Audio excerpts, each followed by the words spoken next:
presentation of Fox Sports.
What a way to start the Memorial Day weekend here at Great American Ballpark, where the first place Cincinnati Reds will open a weekend series with the Houston Astros. Thanks for joining us tonight here at Great American. Paul Keels and the Cowboy, Jeff Brantley. Been looking forward to this for a long time, Cowboy. I have too, buddy. It's going to be a good one. It certainly is, and it's been a great run lately for the Reds. First place by a half game now with the Cardinals winning in Chicago, but the long ball certainly has been a big part of what this success has been about. You know, and it's funny that this club has been able to do it all through the lineup, and normally you see a ball club that may have their 3, 4, and 5 guys and maybe one other guy in the lineup, but you look up and down that list, that's 9 guys. Well, you can only play 8 position players, and you can see guys that don't even start every day up in the top of that list. They certainly have been able to deliver with it, and a guy that's also going to deliver is Scott Rowland. This was someone we knew he could bring this type of offense when he was traded here, Jeff. Well, he only had 10 home runs last year, and now he's hitting the ball probably as well as he has when he was playing back in St. Louis in his early days in Philly. A lot of that has to do with the fact that he is off of the turf and onto a natural surface. That turf really messes up your back and the bottom of your legs, and that for Rowland is really helping him. It certainly is. Sam LeCure will make his Major League debut tonight as the Reds open a series with the Astros here at Great American.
He's presented in beautiful high definition courtesy of H.H. Gregg. And with the holiday weekend upon us and a big weekend series here at Great American, time to get a check on what the weather will be like from WKRC's Tim Hedrick.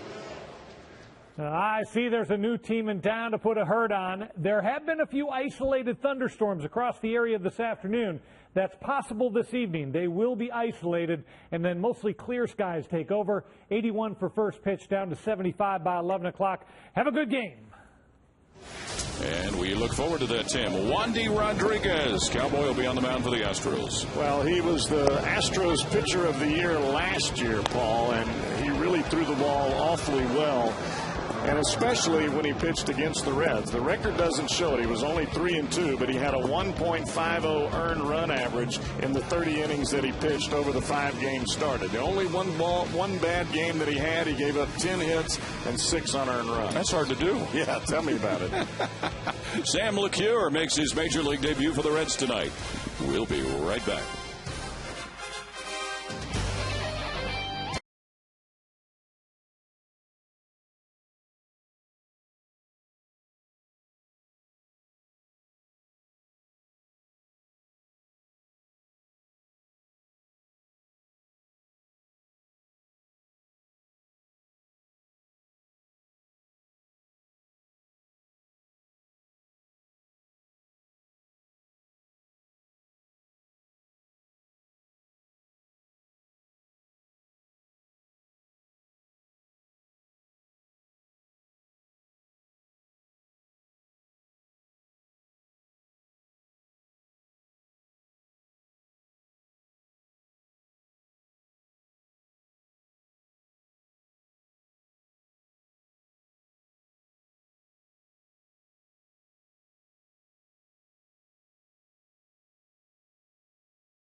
State Farm, like a good neighbor. State Farm is there. By Ford F-Series trucks, the best-selling trucks 33 straight years. By Just for Men, for mustache and beard, keep your edge. And by Skyline Chili. You know it's Skyline time when you get that craving for a Skyline 3-way or cheese conies. Nice look at the river, probably from up around Eden Park as you get ready for the Reds and the Astros to kick off this weekend series here at Great American Ballpark. And Sam LeCure making his major league debut. He will be the 6th draft pick that will make it to the big leagues from the 2005 draft. Jay Bruce, of course, playing right field. Jeff Stevens, who was a 6th-round pick over with the Cubs. Carlos Fisher, Adam Rosales, now with the A's, and Logan Ondrusek. And Big Sam out there right now. And we'll get a look at Brad Mills' lineup that he will trot out there, and where the Houston Astros have been struggling, Jeff. Paul, it just seems like they can't get everybody going on the same page. And when you don't have guys hitting that you expect to hit, such as Carlos Lee, you know, 199 for your number 4 guy is probably not going to work it. And that's one of the reasons that Brad has put Lance Berkman behind Lee. But now you've got nobody hitting behind Lance Berkman, at least in that lineup. And Sam LeCure activated today, and Nario Del Rosario was optioned back to Louisville. And Sam LeCure coming off of his last outing, a very, very impressive one for the Bats. Well, he has thrown the ball, I guess, probably as well as he ever has in his whole life, and that includes his couple of years being a Longhorn at the University of Texas. He's now in AAA, now in the big leagues, 5-2. You saw the numbers up on the board, but a one-hit shutout and throwing 9 innings and staying under 100 pitches. I think he's starting to understand what it takes to pitch up here. Yes, that was last week in a win at Scranton Wilkes-Barre. There's Sam LeCure from Jefferson City, Missouri. And the Ford defensive lineup for the Reds, you will notice probably more than anything the absence of whom you usually will see at first base. Joey Votto once again with a bad neck, not going tonight. Miguel Cairo, who's been on a nice little run here, will be manning first base. Cairo has swung the bat better than I think anybody thought that he would, especially from the fact that he's really not had a whole lot of plate appearances, and all of a sudden he starts, and 3 hits in last night's game, and then the 2 starts before that, he was 2 for 4 in both games. And Dusty Baker's been able to play him all over the infield. First base, third base. So Miguel Cairo down there at first base tonight. And Sam LeCure will start the night off by dealing with Houston's speedy center fielder Michael Bourne. The first of 3 for the weekend here at Great American Ballpark. In that game we referenced that Sam LeCure had last week for Louisville against Scranton.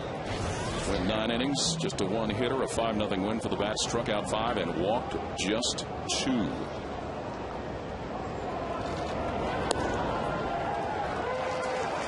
He gets his first major league strike to Michael Bourne. He threw a fastball on the first pitch, Paul. It looked like it was right down Broadway, and Adrian Johnson didn't give him the call. You got to earn that. There you go. The big leagues, baby.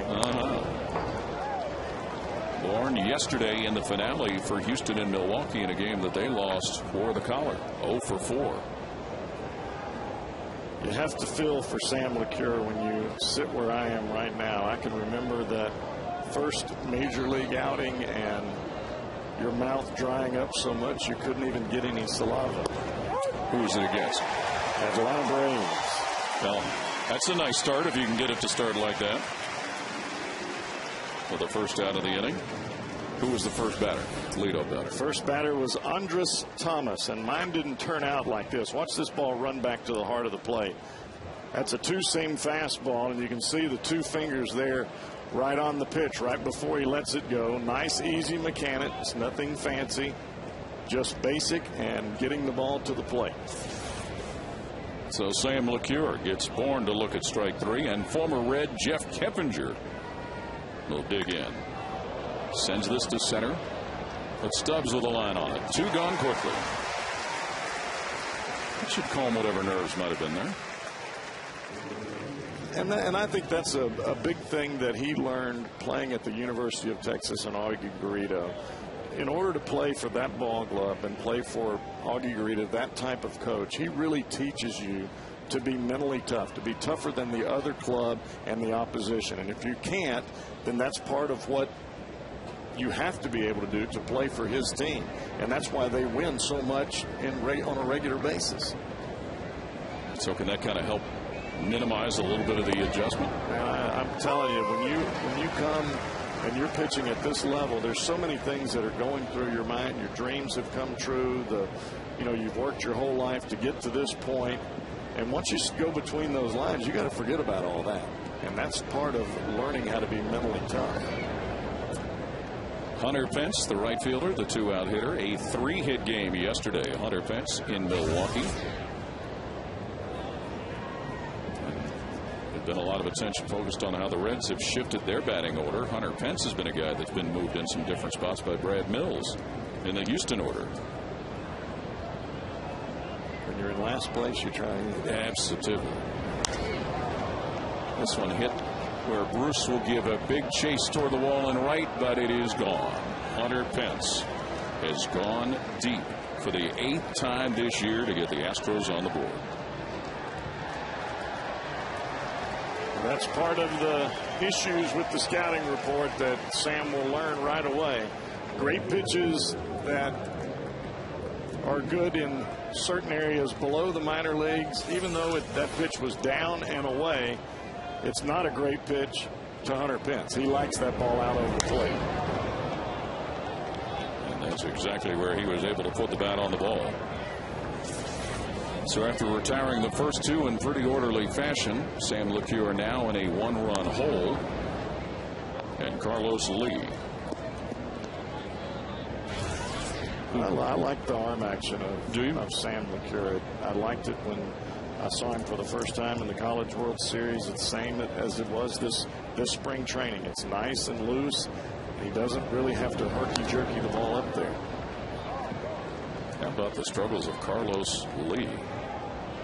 It's amazing, isn't it? Mm-hmm. And the thing about it is people think, well, has he forgotten how to hit? Has he gotten too old? Or what's the deal here? I think a lot of it has to do with pressure. When you're the guy that they're paying the most money to, it relies on you. Righted Brandon Phillips. But the Astros do manage a run on the homer from Hunter Pence. 1-0 Houston as we move to the bottom of the first.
Stepped it up over there at first base. We were talking about how he swung the bat earlier, but you've got him in a spot where he's hot right now, so it really doesn't separate you from taking Votto out of the lineup. I almost said Gomes for a minute there.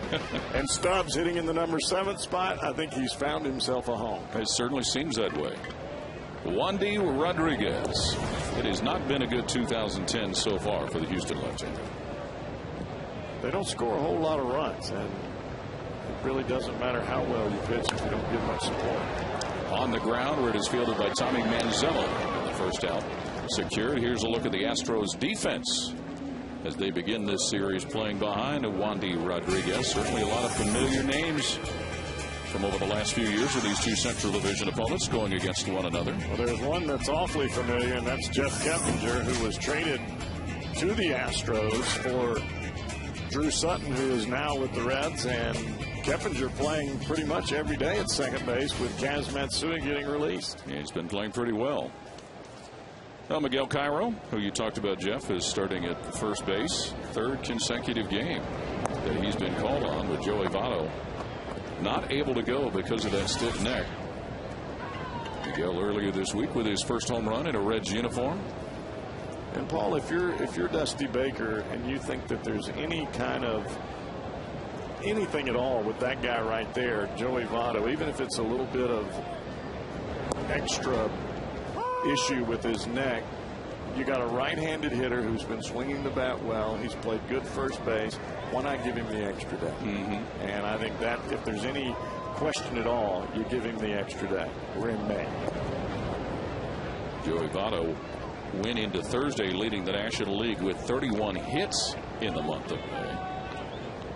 Dusty Baker talked before the game. They've unfortunately found out last year what it is to have to live without Joey Votto. It's not fun.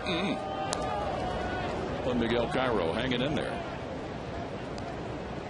Miguel, a veteran of many seasons with many teams in the major leagues, made the club in spring training as a non-roster invitee. Still trying to do what I believe is the absolute toughest job in the game of baseball, and that's trying to hit off of the bench, because most of the time you're facing the closer or the setup man out of the bullpen in crucial situations. Yeah, you're coming off the bench where you've been sitting for a couple of hours, and you're facing a guy that's throwing 96. Well, you're real loose about that tonight. Thanks, Skip. Cairo 3 hits last night and a couple of runs scored, but he comes up empty on a swing. So 2 are gone. One thing that we watched Wandy Rodriguez do last year is he does not hurt himself. He throws a lot of strikes, moves the fastball on both sides of the plate. He'll sink it away from the right-handers, cut it in to the right-handers when he's on the inside part of the plate. He's got that big sweeping curveball that he can throw at any time, and the changeup that he'll fade away from the right-handers. His stuff's always looked good, but certainly the hard luck has really been not only just the team's issue with the Astros, but it has really hurt Wandy Rodriguez with lack of support. Well, good to see Brandon Phillips out there after what must have been a few tense moments watching his situation last night. Yeah, with that cramp in his right leg. Tags this one. Brandon Phillips. Bourne moving back. See you later. Tie ball game. What cramp? Yeah. Well, he's taking his time today. That baby hit the bullpen netting on top of where they sit out there right as he rounded first base. Long ball number 7 for the Reds' second baseman, Brandon Phillips, to tie the game up. His bat's starting to come alive a little bit. It sure is.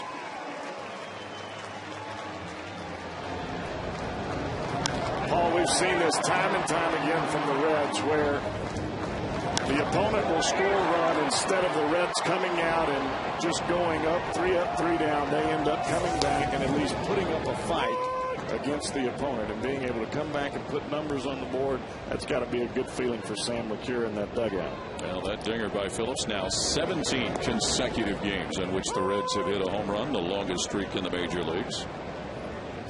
We were just talking about that. Yes, we were, weren't we? I thought that sounded familiar. And the guy who got the ball rolling last night, Scott Rowland, stands in with 2 out and a run in. It was a few weeks ago when this team was playing in Pittsburgh and the weather was cold. And Dusty Baker was talking about with Orlando Cabrera and Scott Rowland, they were playing to get them to the warm weather. Got that right. Both of those guys have been huge to this team in the clubhouse. And chops this one down the line, and he's going to get a base hit out of it. I think Pedro Feliz thought that was going to go foul.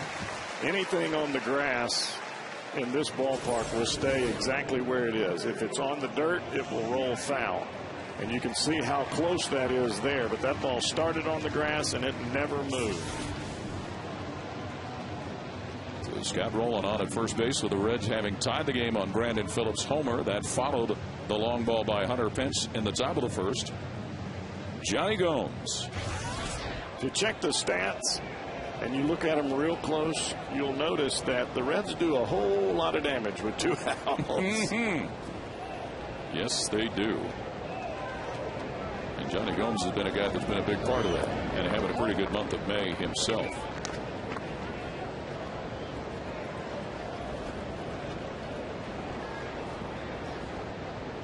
The Reds hitting .310, leading the major leagues with runners in scoring position with 2 outs, to punch up what you were talking about, Joe.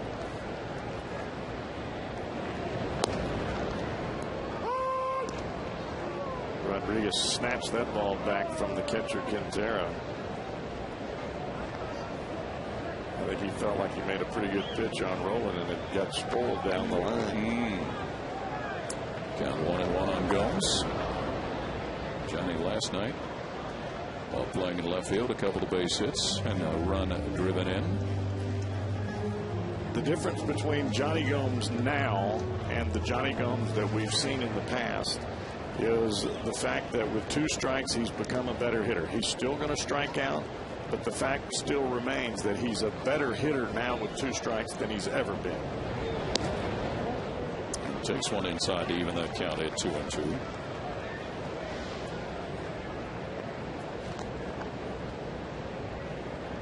A .361 batting average here in the month of May, second in the National League for Johnny Gomes. I'll take that. Any month, any year. Opposite field. Pence on his horse, moving all the way back, and he does not get to it. Rolen is going to be waved home. Gomes is going to try for third base, and he will motor in with a triple that scores another run. Well, when I said he was a good hitter with 2 strikes, I didn't mean that he was going to hit a triple the other way. It's just that he locks in a little bit more and doesn't become over aggressive in that count. He's still aggressive early, but yet you saw that swing there. That ball was out of the strike zone, but yet it was elevated enough to where he could drive it the other way.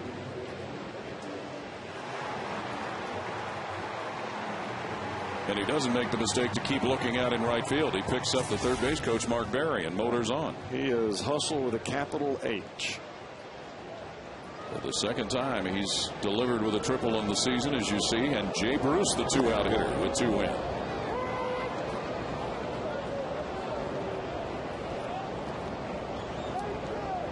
Wandy Rodriguez has gotten himself into a tough spot here in the bottom of the first inning after his team had staked him to a 1-run lead. I think when the Reds get to the point where Jay Bruce is swinging the bat with runners in scoring position like he does when they're not in scoring position, this is going to be one heck of an offensive club. And right now they're already good.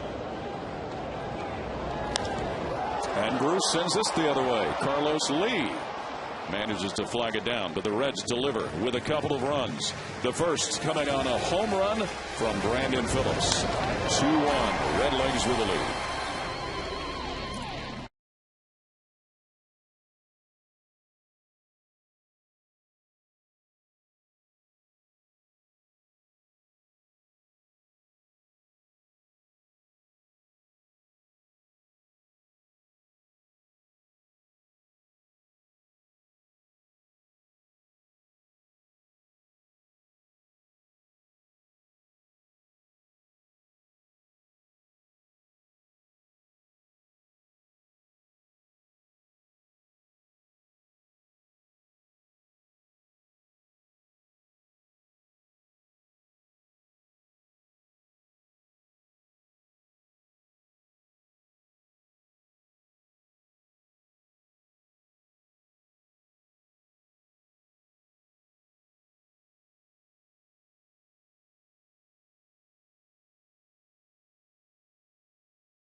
Let me tell you something. When you're talking about the statistics of baseball, those numbers, even as small as they look, they are big time when you talk about the difference between first and last.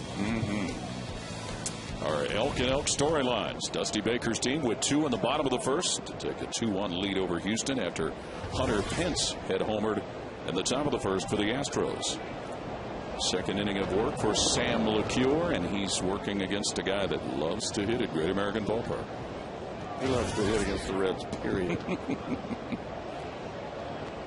Lance Berkman began the year on the disabled list. In his career, Lance Berkman 21 home runs at Great American Ballpark, the most by an opposing player since this place opened up. Yes, more than Albert Pujols. He, being a switch hitter, obviously helps him to some extent. But the fact that as a left-handed batter, he's got power not only down the right field line, but all the way across to the left field line.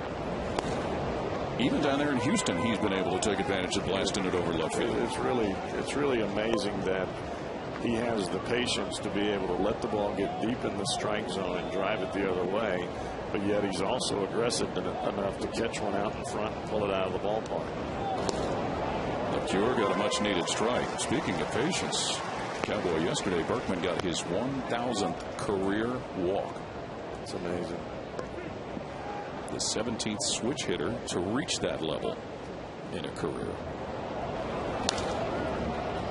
Pushes this one foul to left field. Well, he's always been a very patient hitter and not a very wild swinger. And he can get on some runs sometimes, Paul, that you think, who's going to get this guy out? How would you pitch him? In. Careful. Yeah. Fastball's in, split fingers away. Ball 4. So Berkman down at first base. First walk given up by Sam LeCure. And he'll now deal with veteran first baseman Pedro Feliz. And now at Papa John's, get any large pizza for just $10.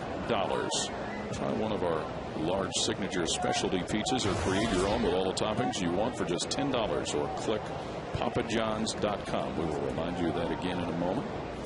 Here's a look at Pedro Feliz and his numbers of the year. Formerly of the Giants, formerly of the Phillies. He's another guy that you look at his overall numbers and you think this guy's not a 207 hitter with 6 RBIs. It just doesn't compute, but yet that's where he's at right now. Berkman with a brief lead at first base. 2-1 Reds with a lead. Could be, maybe too slow to get to. Brandon Phillips will get the sure out as moving on is Berkman to second base. Phillips is still a little bit slowed from that right calf. Yeah, he may, I don't know if he's got it taped or if he's got something on it, but he's still not able to move as quick as he has in the past. You can see him come in on the ball with his quickness, but yet still favoring that right leg just a tad. You know he doesn't like to come out of games. So he wants to play. He didn't want to come out of the game last night. They made him. Tommy Manzella, the shortstop, the one-out hitter for Brad Mills' team.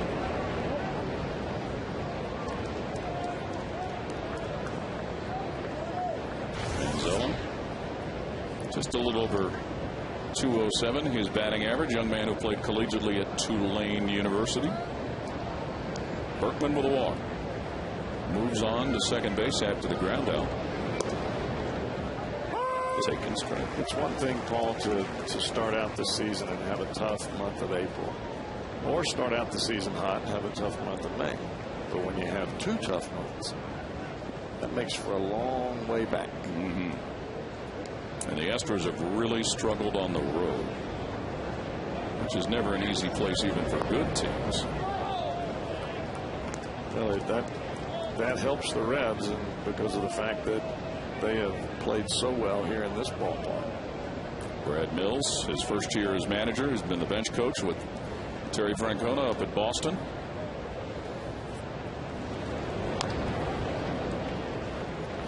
Reds are 17-10 here at home, and the Astros are 7-13 on the road.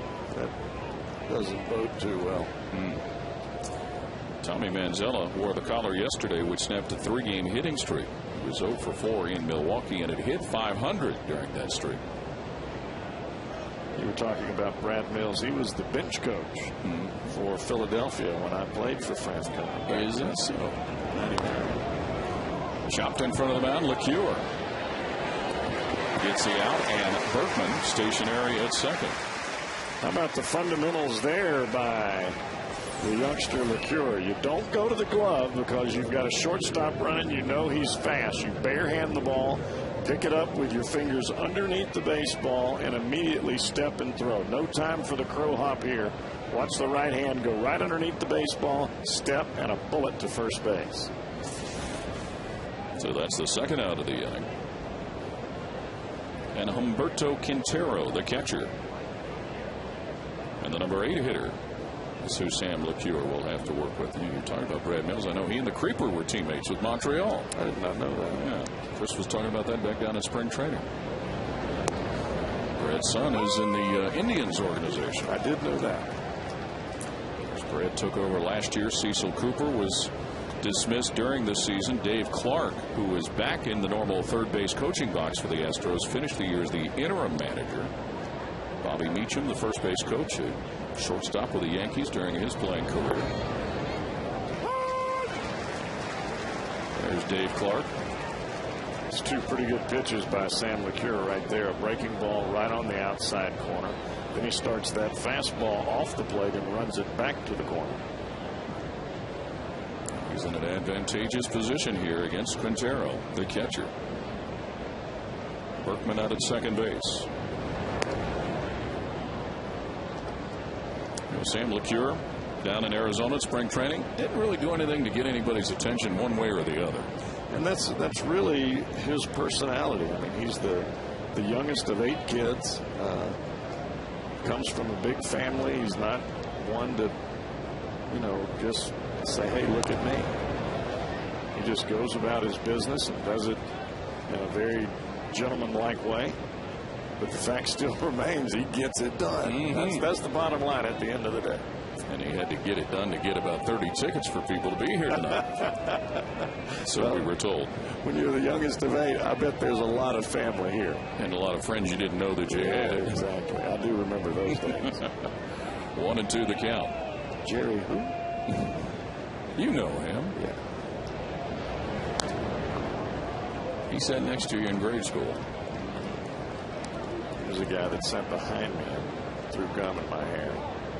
Oh, that's nice. That's nice. They had those at your school too, huh? Sam's got a choice here whether he really wants to put Quintero away here or if he wants to face Juan Rodriguez. Rodriguez is not a bad hitter, though. So kind of pitch around is what you're saying. Well, you just make the best pitches that you possibly can. You don't want to give in to Quintero regardless of what the count is. You still want to make him hit a pitcher's pitch. And hopefully he'll swing at a pitch that's off the plate trying to drive that run in.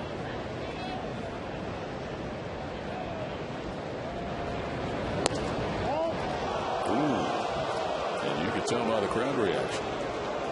And speaking of the crowd, it looks like some of the folks are starting to come out on the holiday weekend to watch this first place team.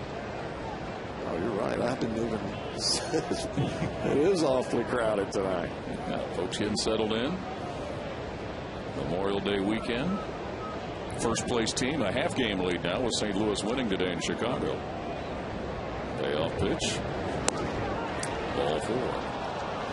So the second walk that Sam LeCure has issued, both of them coming here in the second inning. And I really believe that's what he did there. He got ahead in the count. He tried to make Quintero swinging a ball off the plate. He didn't go for it. He fouled one off down the right field line, which was a good 6 inches off the outside corner, and he went back to there the last 2 pitches, but Quintero not biting. So Wandy Rodriguez, who, as you said, Cowboy, he can handle the bat up there a little bit. He can swing it a little bit.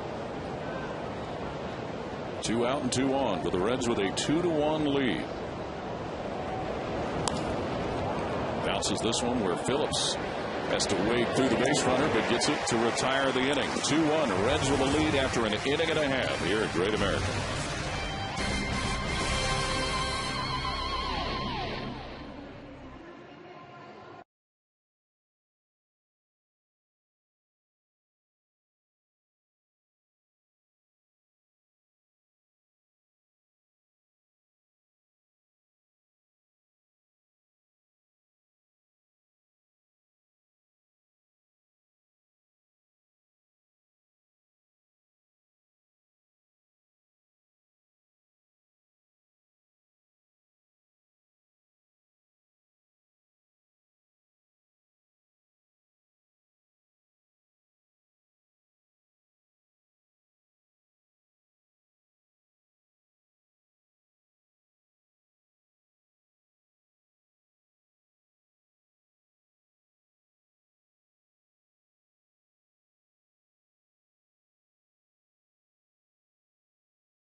and establishing the fastball, and then everything's going to kind of flow off of that. Sam LeCure on his major league debut, and he's acquitted himself early on pretty well here, Jeff. Well, I think he has a good idea about what he can and cannot do and what he does well. You heard him talking about location of the fastball, and we've seen that early in the ball game. We also heard a little bit of that South Texas drawl, or maybe a little Ozark Mountain. Well, I'm trying to figure out which one there, but I do know a drawl when I hear one. Really? Yeah. Just thought I'd tell you about it. I think I've heard one. Drew Stubbs to lead it off for the Reds, and he almost takes Mark Perry out with a screamer down the line. It's amazing how much better he has been in the 7th spot, just taking a little bit of that team pressure off of him hitting in the leadoff spot. And I don't know that he'll go back to a leadoff spot later in his career. Maybe because of the speed, if he can still swing the bat the way he is now. Looked like he found that right off himself. Those don't feel good. No. Base hit and a couple driven in last night. It takes the pressure off. You probably get fewer at-bats than you do further up in the order. But this is a guy, his home run power is also part of the equation that goes into figuring out where ideally do you want to bat him. He's definitely a 5-tool guy. The 5th tool right now, as far as batting with average, just hasn't come quite yet. Swing and a miss as Wandy Rodriguez got him a little off balance, and that's the 2nd strikeout the Astros left-hander has racked up. It's a curveball, and this is Rodriguez's money pitch. This one he drops straight down. He'll also take that pitch and run it right up on your back foot. Start it out over the plate and break it down to the back foot where it comes down and in. Ryan Hannigan, the 1-out hitter. You look at that average at 338, and I think I heard you guys talking on the radio last night, Cowboy. It's really kind of been on a little bit of a slide here as of late, which shows you what kind of a tear he was on earlier to get his numbers at that point. Right. He was almost at 500 for almost 3 weeks to start the season. And nobody can keep that pace up. 2-1 Reds with a lead as Brandon Phillips has homered, and Johnny Gomes with a base hit to drive in another run. That followed the Hunter Pence solo homer in the top of the 1st for Houston. Ryan Hannigan working on a career high already with 17 RBIs. That's the thing that I like the most about Hannigan. He still is making quality contact and good at bats with runners in scoring position. And for both Hannigan and for Hernandez, they've done a heck of a job not playing every day and having to have a day or two off and then get back into the lineup. And now 2-2 on the Reds backstop. As much as anything, you're going to have a fresh catcher come September.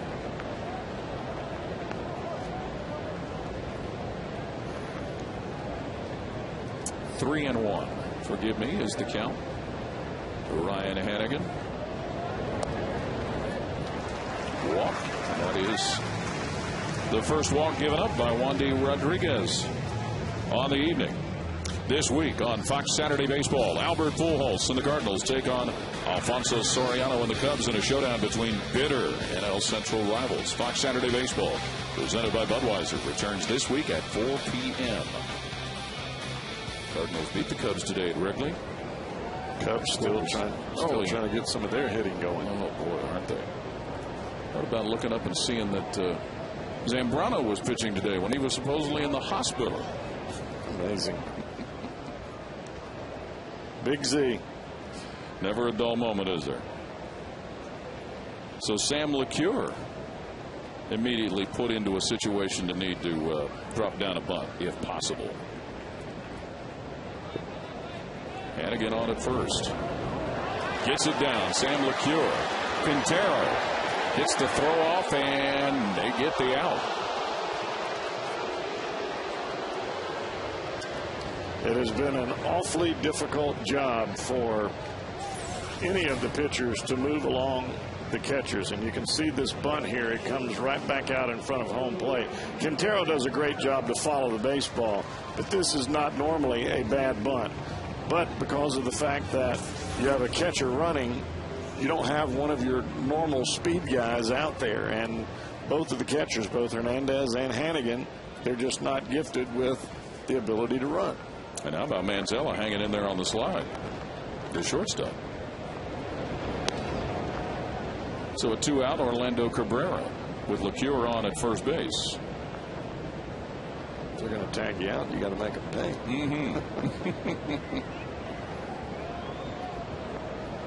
2-1 Reds with a lead. Cabrera ground out to shortstop in the bottom of the first inning. Hitting over 300 here in the month of May. The move to the #1 spot certainly has agreed with Orlando. It's been great for both of them, both he and Stubbs. Really prospered. Jeff Keppinger. 3rd out, 2-1. Reds have the lead over the Astros here at Great America.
And Northern Kentucky Toyota dealers.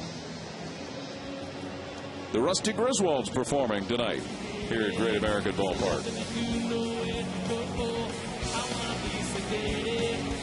I thought that was the PA system playing music, and it ended up being those guys. They can jam. They can. Very popular group around town. They've been known to pop up at a few evening establishments and parish festivals over the summer months. They got it working. And the Reds working with a 2-1 lead over the Astros here at Great American Ballpark. Houston right back to the top of the order. Michael Bourne, who looked at a called 3rd strike from Sam LeCure. You always have to watch out with Bourne putting down a bunt down the 3rd baseline. You can already see Roland moving in on the 3rd base side. Anything down that line, he is coming to get. Sam LeCure making his major league debut, and mind reading Michael Bourne. Sam LeCure from Jefferson City, Missouri. Of course, this is a spot that Homer Bailey would have normally been pitching in.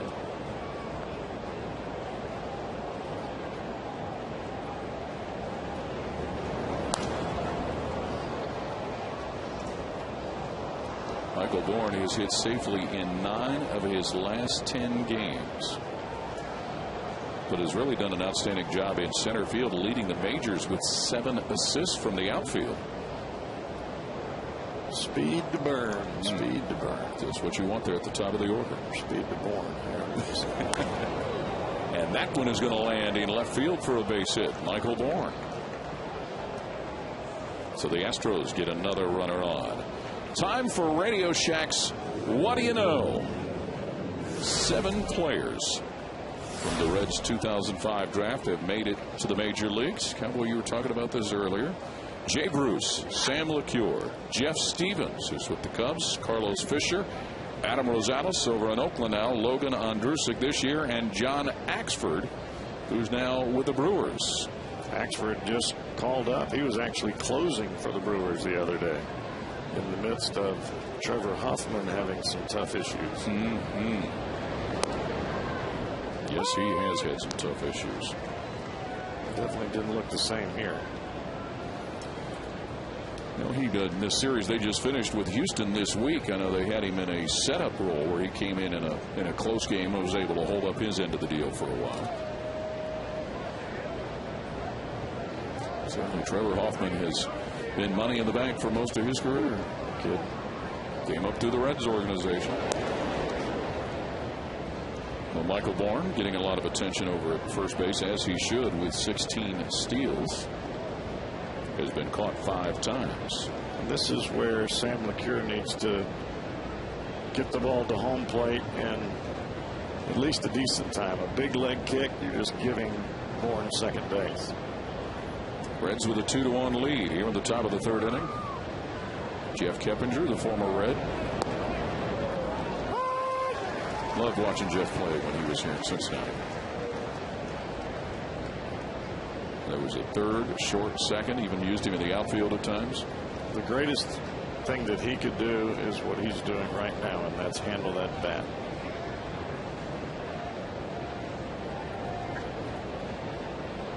Well, the count in LeCure's favor at the moment at 0-2. Bourne at first.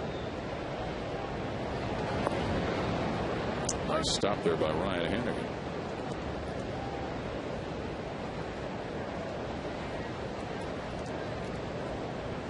As you would expect, when Sam LeCure walked into the clubhouse this afternoon, he had a lot of bounce in his step.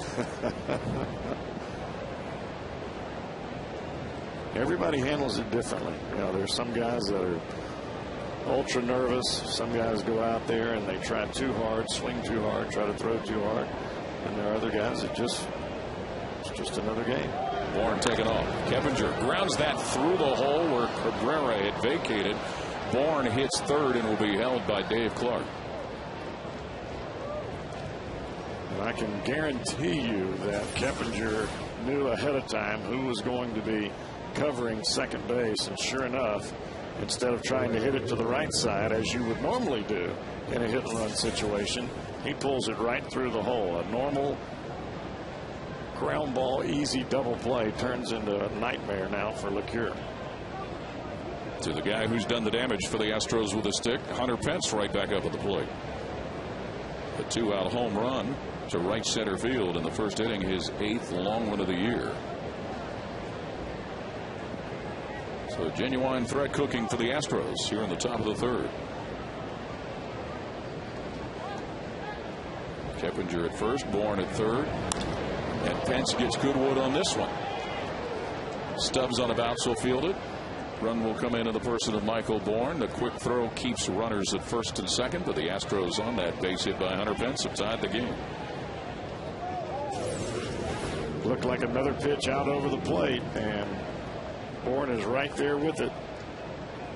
A breaking ball that stays on the outside corner, and that's a pitch that Bourne handles pretty well. If you're going to throw the ball away from him, the ball has got to start on the plate and get off, and then you've got to come back in on his hands.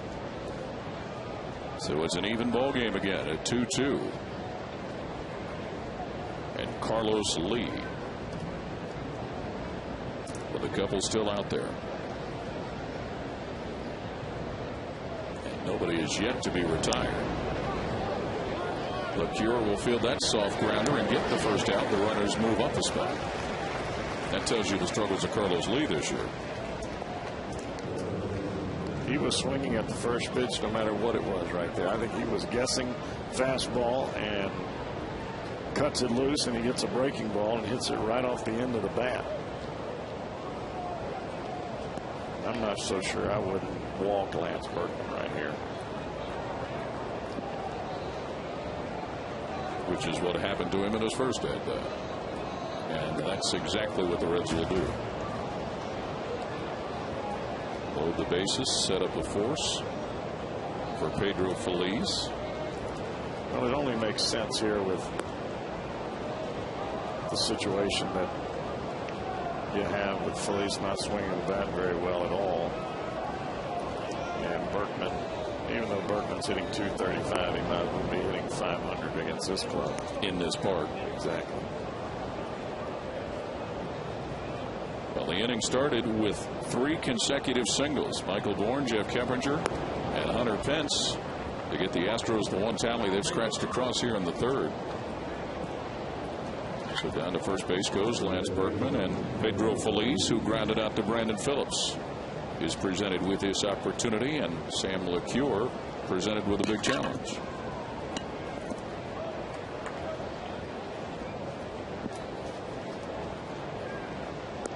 Feliz had a taste of the World Series last year with the Phillies.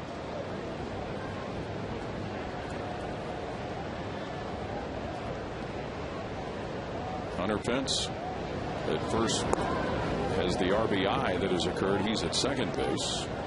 Berkman is at first. Keppinger is at third. Sam LeCure getting a taste of the major leagues here. This is where that sinking fastball can come in handy. You got to get it on the ground and get it to one of your guys in the infield and hopefully get you a double play and get out of this bad boy. Got the strike.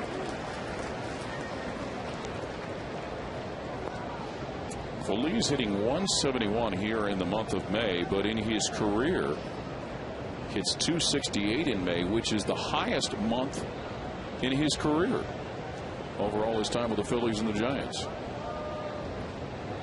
And this was the guy that was hitting behind Bonds for a few years and doing well. The young Sandoval kid has done pretty well over there, third for the Giants now. He really has. And I think there have been some comparisons with Sandoval and the kid that we have in Louisville, Juan Francisco. He's on the DL now with appendix surgery. But they say that Sandoval used to swing it like he did. Here we go. Nola, Phillips, Cairo. 2 for the price of 1. The Astros do tie the game up, though. 2-2 the score.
FoxSportsOhio.com. Get a complete recap of tonight's game right after the contest by going to FoxSportsOhio.com. Presented by 1-800-SAFE-AUTO. There's a good look at what it looks like out there tonight. Thank you. Is that yours? No. Well, I found it on the floor. I thought it was your pen. Well, we had some pens floating around here. There's a glance over to the northern Kentucky side of the river. Of course, Memorial Day weekend, there'll be all kind of stuff going on all over town here. Miguel Cairo to lead off the bottom of the third for the Reds as Houston managed to get an RBI by Hunter Pence to tie the game in the last half of the inning. Cairo a strikeout in his first at bat. He was the last guy to touch the ball after that inning-ending double play. Scott Rowland to Brandon Phillips to Miguel Cairo, who gets the start at first tonight. As we mentioned, Feliz being with the Phillies. Miguel Cairo was with Philadelphia last year. That's right. I forgot about that. He's in a two-strike hole to Wandy Rodriguez. Of course, Miguel was not active for their postseason run. He, along with Johnny Gomes, were guys in spring training down in Arizona you just didn't really know. And with Lance Nix in that category as well, what their chances are going to be to make this team. I think every year you have some veteran players that you take to camp that are non-roster players, and you ask them to prove themselves in spring training once again and battle with most likely a young prospect in order to make the club. Got a piece of that to stay alive, Miguel Cairo. And probably as much as anything, Paul, is you want to make sure that the guy comes to camp in shape, that he's ready to go. And if you can afford to do that, if the guy doesn't have another club that is willing to sign him, you can take that chance. And of course, this is exactly the situation that you want a guy like that, with Joey Votto not being able to go. You just don't see teams carrying backup first baseman anymore. And the thing with Cairo is he can play. He could pretty much play any infield position. I think he would be a little bit short if he was at shortstop, but that's one of the reasons that you have Paul Janisch. Cairo can play the corner spots at first and third, and Paul Janisch can play short and second. Cairo yanks this to left for a base hit. Well, he continues what's been a pretty good run here as of late for a veteran of over 14 major league seasons, Miguel Cairo. And a look at the Honda standings going into play tonight. The Reds with a half-game lead. The Cardinals won this afternoon at Wrigley Field. You see the Cubs at 5.5 back. Well, not only being at 28-20 coming into today, the Reds had the second best record in the National League, only behind San Diego. Now, that doesn't mean a whole lot right now other than the fact that you're in first place. But come the end of September, there's something they call the wild card. Yes. Brandon Phillips, who went deep in his first at-bat, stands in. Everybody likes to be in first place and be the champion of their division or win their division. But in my mind, it's just about getting to the playoffs. And it doesn't matter how you get there. Well, we've now seen wild card teams win the World Series. So that's right. They don't ask how, they just ask if. A lot of those wild card teams are having to bite the bullet all the way down to the wire, and they go into the playoffs smoking. They're hot and playing good baseball. Count 1-1 to Brandon Phillips. You know, think about if you're the New York Yankees or the Boston Red Sox in the American League East, you might be thanking your stars for that wild card with the way Tampa Bay's playing. Exactly. The Yankees have the second best record in baseball, and they're in second place in their division. Second best record in baseball, but yet they're in second place. Cairo on the move. And the veteran sneaks in there with a steal. Miguel Cairo, his first theft of the year.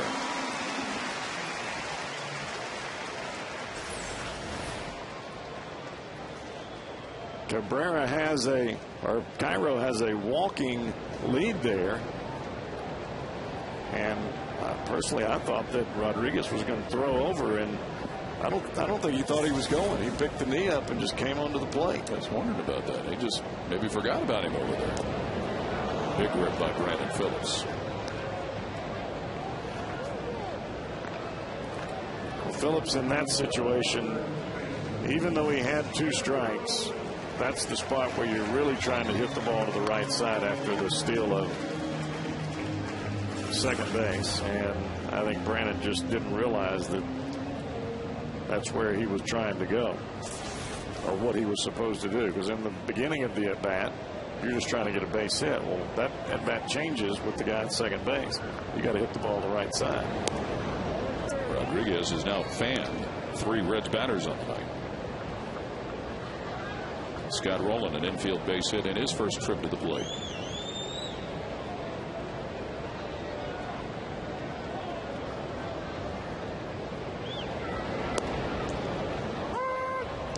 With the big blast early last night from Scott Rowland that got things rolling for the Reds. About that, a 3-run jack right off the bat. It's nice to run out to the mound with a 3-run lead. Yeah, I bet it would be. And Johnny Cueto just took it from there, didn't he? Yeah, he was dealing. Probably could have gone a little bit further if not for the blister in his previous start on his finger. Rowland. Is it enough? Scott Rowland bounces it off the wall. Waltzing in is Miguel Cairo on an RBI double by Scott Rowland.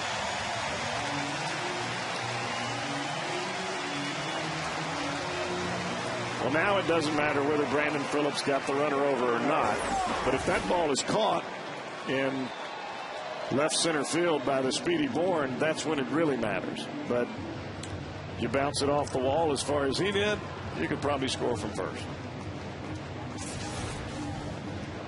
Well, that steal for Cairo was big in getting him in that position, and the Reds with a 3-2 lead and only 1 out. And the RBIs have come from number 3, number 4, and number 5 in your batting order.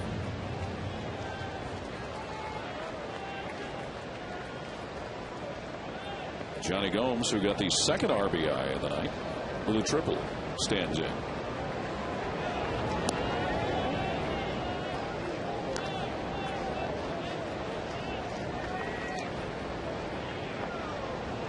There's a look at what Johnny Gomes has done in this type of situation. That's ugly. Ugly for Rodriguez, I mean. Yeah, I knew what you meant there. I'm a pitcher. Well, not now, but used to be. Yes. I see those kind of numbers, I cringe. Just glad to see somebody else's name attached to it. You got to face it down. Rolling at second. Look at those eyes.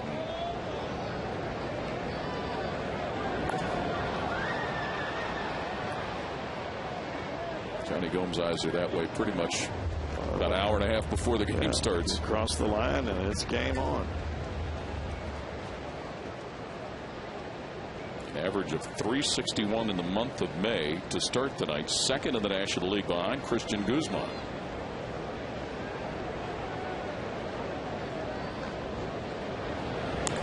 Gomes. Gone.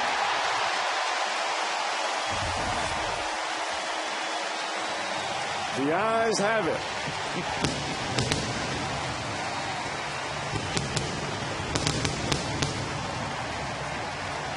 Preview of what will come after the game's over. The fireworks going off as Johnny Gomes goes deep for the 7th time of the year.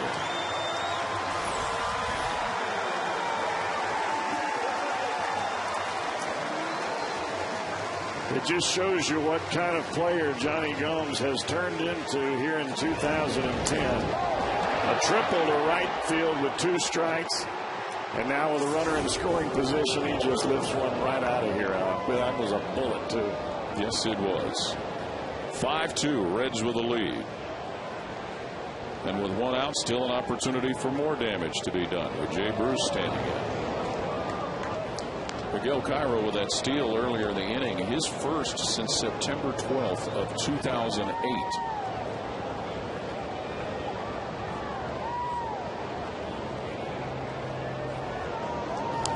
And it was Cairo who started it off with a leadoff single to left field. Paul, I think that's just indicative of what this club is doing as a unit. Not just one individual doing certain things, but everybody's taking the extra base, moving guys along, trying to go from first to third, trying to lock in and concentrate and make sure that you get the runner in from third base with less than 1 out. Try to hit the ball up the middle with 2 outs and a runner at third. You do whatever it takes to try to get that extra edge on the opponent. And, you know, we talked about the home run streak, now 17 games in a row on which the Reds have hit a home run, and it's easy to get caught up in the sexy part of that, but it's been those base hits like Cairo's that have set the stage up. Well, I firmly believe that if you're on base, whether it's by single or a walk or you get hit by a pitch or an error and you take that extra base, you get to second, you automatically make the guy that's at home plate twice as good as what he normally is, because he's going to lock in more knowing that his hit is going to be a run. Drew Stubbs will stand in with 2 out after the strikeout. Johnny Gomes back to that long ball he hit, now 14 for 32 with runners in scoring position to lead the league at 438. Did you see those eyes locked in? I mean, he was on it. Man. Just one of those line drive home runs that got out in a hurry. He hit one like that one night up there in those Kroger bleachers. That's a level above where that ball just went. I thought it was going to tear the sign off of it. There's a look at how the Reds stack up in the long ball department. And for most of the while, it was the Arizona Diamondbacks who were leading the way there. You know, you were talking, Jeff, earlier about what the Reds have gotten out of the catching position. Think of now what they've gotten out of the left field position. There you go. The tear that Nix has been on as of late. Cool. There's Lance Nix. And Johnny Gomes, the left field platoon, I guess is what you want to call it. Yeah. You were talking about Cairo earlier. In his last, counting tonight, so we'll say his last 4 starts, he's 8 for 16. Now, how does that happen? I mean, this is a bench player that doesn't even get to play. Yeah, when you get those long stretches where you don't even get a sniff. Called strike 3 to Drew Stubbs, but the Reds do damage, scoring 3 times here in the bottom of the 3rd. 3-1 is how the inning ended. 5-2 the total score.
Foul enjoying the night here at Great American Ballpark. The Reds with a 5-2 lead over the Astros as we move to the top of the 4th inning. Paul Keels and the Cowboy, Jeff Brantley, along with our friends Jim Day and Jeff Pecoro, prowling around somewhere, and Johnny Gomes with a big blast in the last half inning.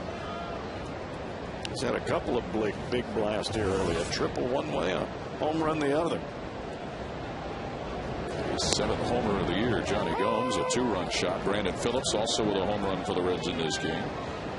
Tommy Manzella, the Astros shortstop, will be the leadoff hitter for Houston. LeCure has found himself in some dicey situations, but he's gotten helped out from his offense. Well, now is where his feet are put to the fire. If he wants to get a win out of this, he's got to start throwing strikes and going right at these guys. Manzella will pop this one into right center. Bruce and Stubbs. Nice grab up against the wall. Did you see how much that ball carried right at the last second? Now, that's where the ball went out of the ballpark off the bat of Hunter Pence. I mean, this is just a pop-up. And because of the way that the ball is carrying out to right center tonight, there's no wind. I mean, I don't understand why this is. But watch the angle that Stubbs takes right at the last second. Did you see him turn to his left there and have to ram right into the wall?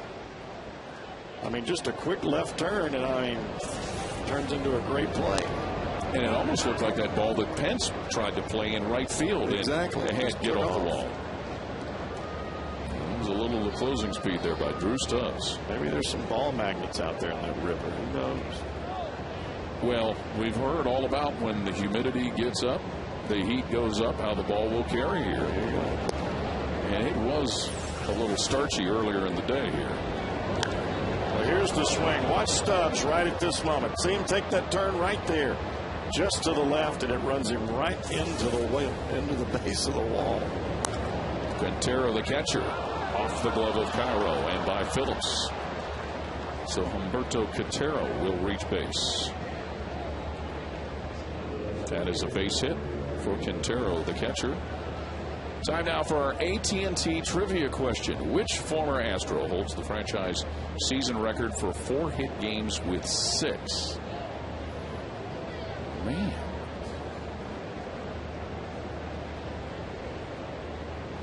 Cheo. Cruz. 4-hit games with 6. Jose Cruz, you think? That's what I would say. Games with 6. Rodriguez trying to bunt. LeCure. And that will move Quintero on to second on the sacrifice bunt. How about the native Cincinnati and the toy cannon, Jimmy Wynn? That'd be my guess. That's a very good guess. I don't know about that, but thank you. And I know from listening to all the games on the radio how excited you get when you get a trivia question right. Right. That's why I wish it would be Cheo Cruz, but it's probably not. Nah. See, everybody else gets happy for you when you are that happy when you got it right. When I get them, I am totally psyched. As you should be. Because it's not very often. I didn't mean it that way now. I didn't mean it that way now. Michael Bourne standing in.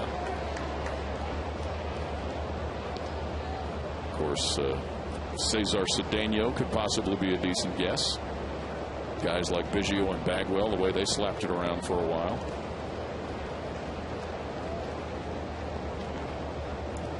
Cedeno's not a bad guess.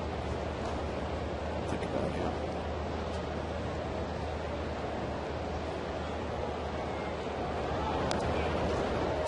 You know, while on vacation last week, I think I was telling you before the game, I had a chance to read the book The Machine. It was written about the Big Red Machine, written by Joe Posnanski, who used to be a sports writer here in Cincinnati, and he made reference to during that magical 75 season, Bob Watson scoring the 1 millionth run in that year, the Astro outfielder.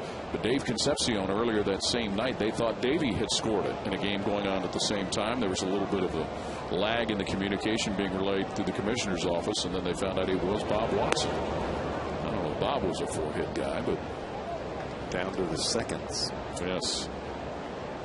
Of course, Bob Watson was general manager of baseball for a while and worked in the front office at MLB. 1-2 the count on Michael Bourne. It's a big out right here for Sam LeCure.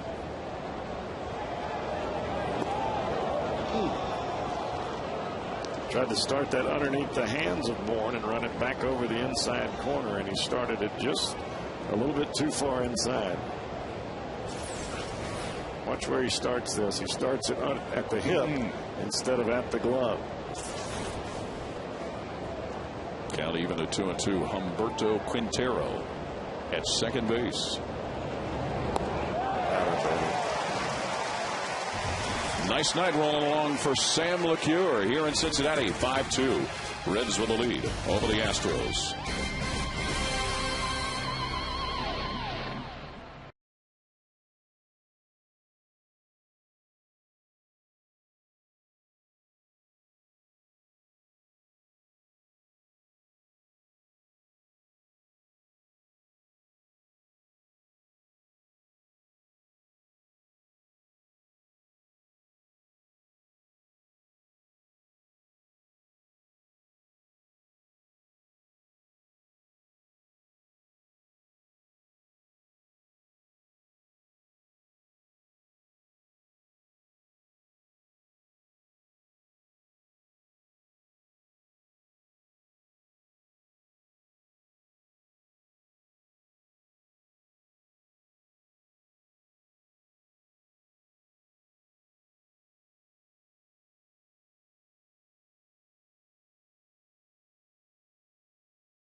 Cola.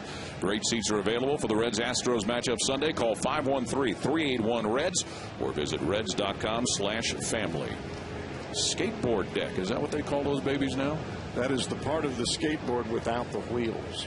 That's the part you stand on. Or fall from, if you're some of us. There you go.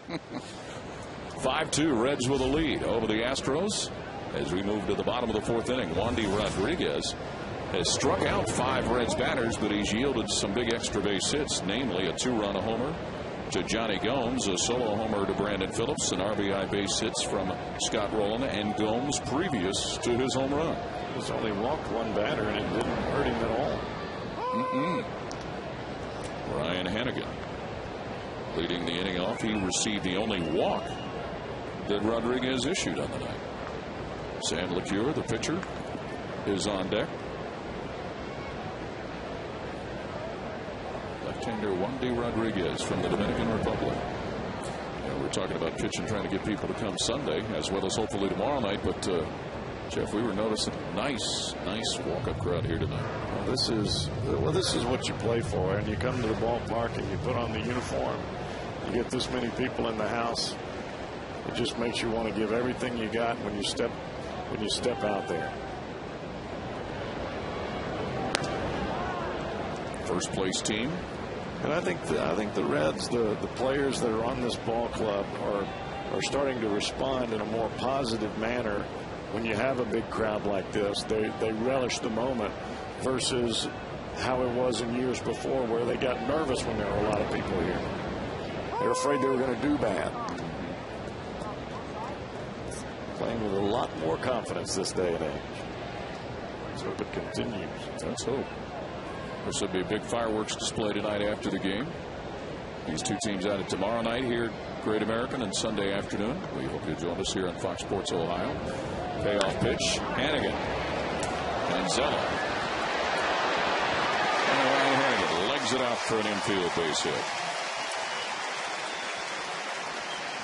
And Manzella tried to keep it from getting to the outfield, but couldn't get enough on the throw. Now time for the answer to our AT&T trivia question. What former Astro holds the franchise record for 4-hit games with 6 in a season? Lee May. Wow. The big slam from Birmingham. Lee May. Sam LeCure offering it a bunt. That's right. I went to high school in Birmingham. That's right. Hoover High School in Birmingham. There you go. They like their football down in Birmingham, don't they? Yeah, they like it in Alabama, period. Of course, Lee May involved in a trade that really turned this franchise big time upward.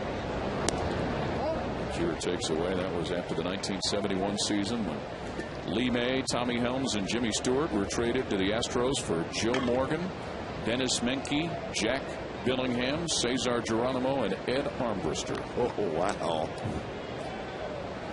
From the late Baumhausen wanted to get speed and shore up the defense. LeCure gets the bunt down. And very similar to what happened in the first opportunity. LeCure ends up legging out the base hit, but Hannigan is forced out at second. And you can see Sam is awfully frustrated not being able to get that bunt away from the catcher. And the thing about it is he knows how to do this. I mean, he's been doing this since he was a freshman at Texas. They did it every day at Texas, and he wasn't even getting to bat that much. Give Humberto Quintero some credit for being ready and jumping out on that the way he did. Done a nice job behind the plate defensively for Brad Mills' team this year. So one out and Orlando Cabrera. I don't think there's ever been any question about Quintero behind the plate as far as his ability to catch and throw, block balls, call a game, work with the pitcher. It's just the offense. Cabrera searching for his first base hit of the night. Pop out in the ground out for Orlando. Still leading the major leagues with 6 sacrifice flies. He just knows how to play the game, Paul. We saw him take some bases in previous games and in situations where you thought they're going to throw him out, and he made it with ease.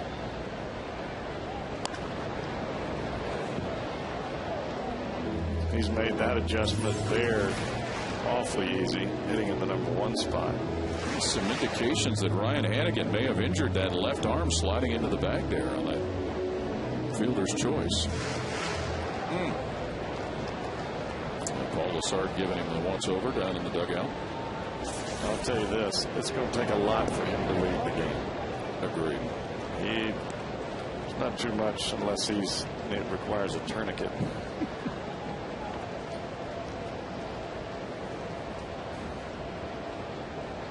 Looks like he snapped one of his fingernails back. Cabrera reaching to send it the other way. Could be trouble.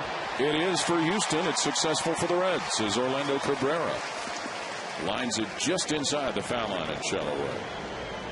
Hunter Pence was playing awfully deep in right field, and the ball went up in the air, and had it held up a little bit longer, he probably would have had a chance, but that ball got down in a hurry. Almost looked as though Pence took a step or two backwards and the ball went up in the air. It did. And LeCure had to hold steady, not knowing if that was going to be caught, so he's only able to get to second base. This was another base hit for Cabrera. Yes. And a guy who's already had one tonight, Miguel Cairo, standing in. Singled in the 3rd inning. And then scored on an RBI double by Scott Rowland. Miguel Cairo. In his major league career previous to this season, he has taken residence with the Blue Jays, the Cubs, the Rays, the Cardinals, the Yankees, the Mets, the Mariners, and the Phillies.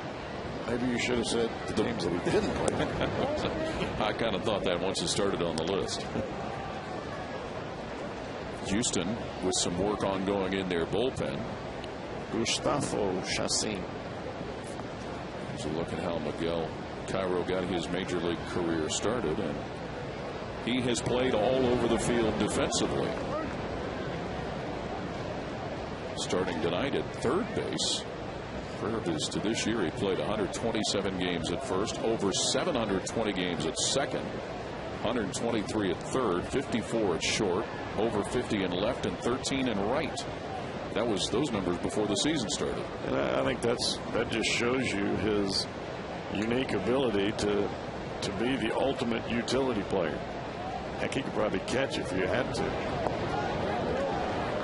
Held up in time, so say first base umpire Tim McClellan. McClellan is the crew chief among this bunch. 5-2 Reds with the lead here on the bottom of the fourth. Had a 3-run bottom of the third. And with 2 on, trying to break it open here against Wandy Rodriguez.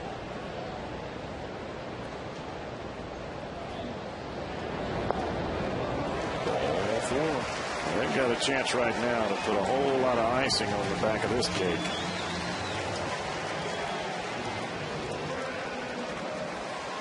And Brad Mills is going to make the call to the bullpen to try and stop the bleeding here. Looks like it'll be HOU AT CIN. 5-2 the Reds with the lead. Bottom of the fourth here at Great American. Call to the bullpen will be answered when we come back.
Wandy Rodriguez.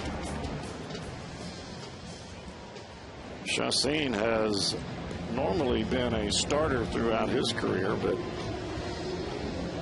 his appearance here with the Astros will be out of the bullpen.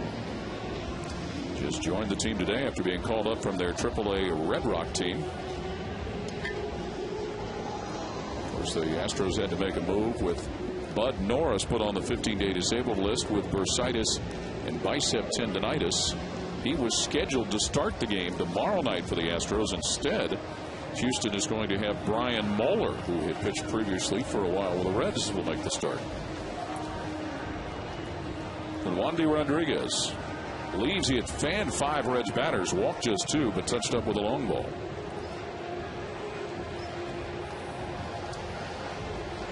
So the Reds have the bases loaded. Brandon Phillips with the bases loaded. Last time he was able to go deep with the sacks jacked was in July of 2007 in New York against John Maine. Just to plant the thought.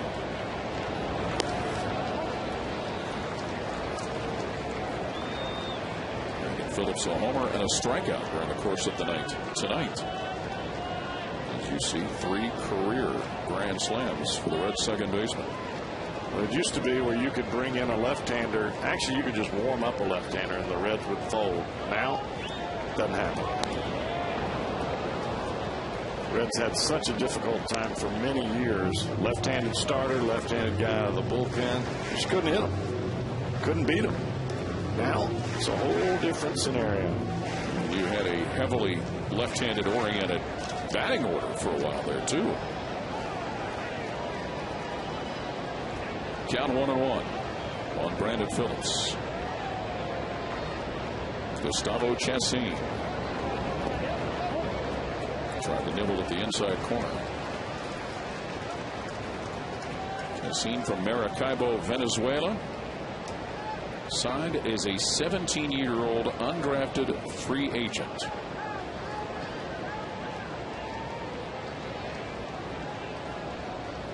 Yeah, he played in the Toronto organization for a while as a starter and did pretty good. He has been a fastball changeup pitcher most of his career. And once you lose a little bit of that fastball, or if your control escapes you for a little while, you end up in the spot where he is now, trying to get back to the starting rotation. All these runners on base, the responsibility of the starter, Wandy Rodriguez. Phillips golfs this one to the left field. In comes LeCure. Right behind him, Cabrera. So the Reds add 2 more. Nice piece of hitting by Brandon Phillips, who went deep earlier. Chops this one into left field. 7-2 Reds. Tries to get in on the hands of Phillips, and that's the pitch that struck Phillips out earlier, but he gets the bat head right to the baseball. Doesn't hit it out of the ballpark, but in this situation, you didn't have to have a home run. All you needed was a ball over the shortstop's head, and that's exactly what he got. 7-2 home team, and Wandy Rodriguez on the hook for another loss, which would be his 7th if things hold the way they are.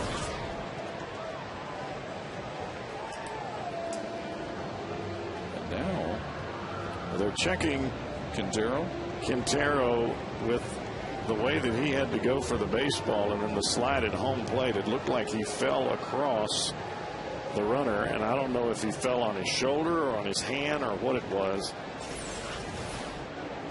but it looks like it's his glove hand. You can see the slide in.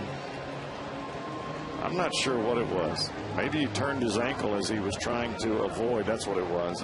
Turned that right ankle as he was trying to avoid the slide of Cairo. So 3 RBIs on the night for Brandon Phillips.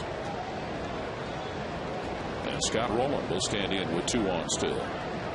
7-2 Reds. And this is really what you hope for early in the ball game when you're playing a club like the Houston Astros. They're 16-31. They're last in the National League Central. They're 11.5 games behind the Reds. The way that you take this club's energy away is pound them early like the Reds are doing right now. And that was after Houston struck first on the home run from Hunter Pence at the top of the first inning. That was a big answer by the Reds, and they have continued to answer. You cannot stop them. You can only hope to contain them. You've heard that saying used before. From somewhere. Different leagues, different sports teams. There you go. Chassin can't find the strike zone again on Scott Rowland.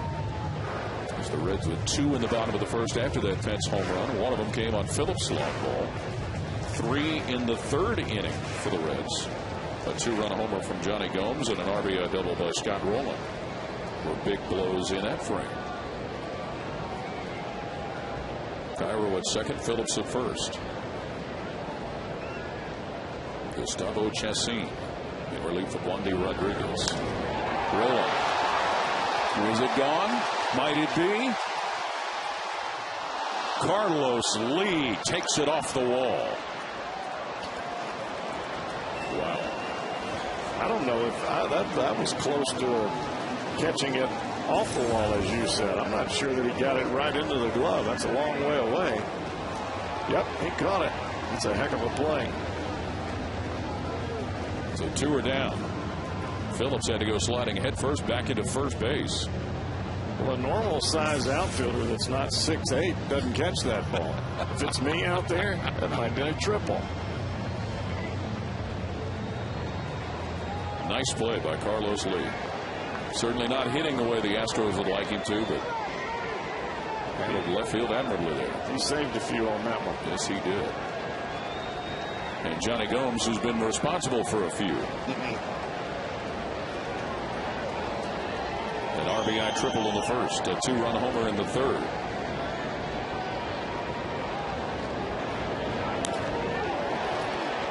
Look out.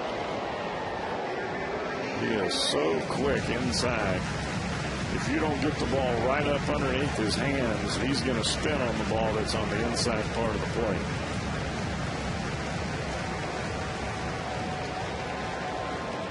And where he has raised his average, and you're looking at where he is right now, above that 295 mark where he started. He's at 306. That comes from his adjustments with 2 strikes and driving the ball the other way, as we saw back in his first at bat.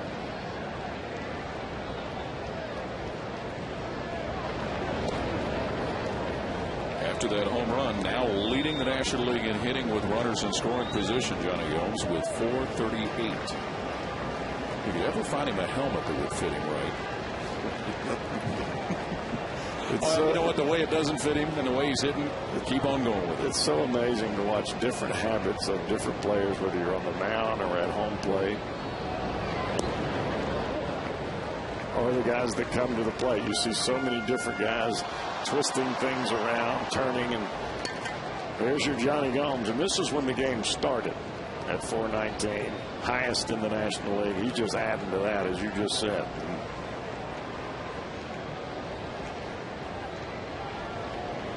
Chassin against Gomes, count 2-1.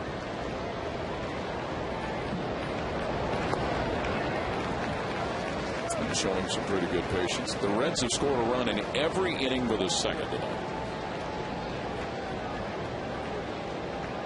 And with 2 outs, Chassin he's got to be looking over there in the on-deck circle and knowing that he's got a left-hander on deck, and he's just trying to minimize the damage right here. You throw Gomes a cookie, he may hit it out again.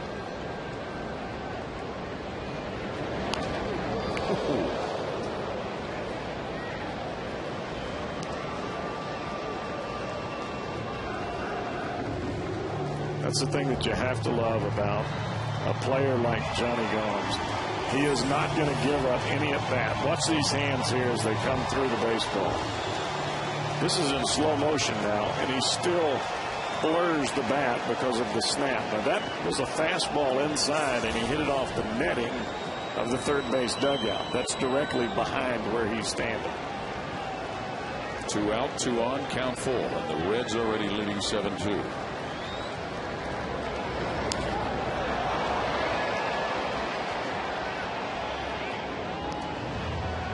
Now, if you're Chassin and you've seen him yanking around fast on that, what do you do? The only issue that you have with Chassin is if you do go away and you miss, you're tacking on 3 runs. And that's part of what they're probably talking about right now with Quintero. Okay, you've thrown him 5 consecutive pitches inside. He's fouling them all off. Do you want to try and change up away here? There you see what Johnny Gomes has done in this situation that he finds himself facing. 2 out, count full, and a couple on. They go away. He missed. He did. And I think what he was hoping for there, Paul, is just that Gomes would chase out of the zone. But we've talked about this in his first at bat. We'll talk about it again. And you can see the Fox tracks right there. It's going to show you where the pitch is. It's a good bit off the plate. A changeup. Tried to get Gomes out in front. He's not going to chase that pitch. So Jay Bruce will get his turn with the bases loaded. A strikeout victim and a fly ball to left field.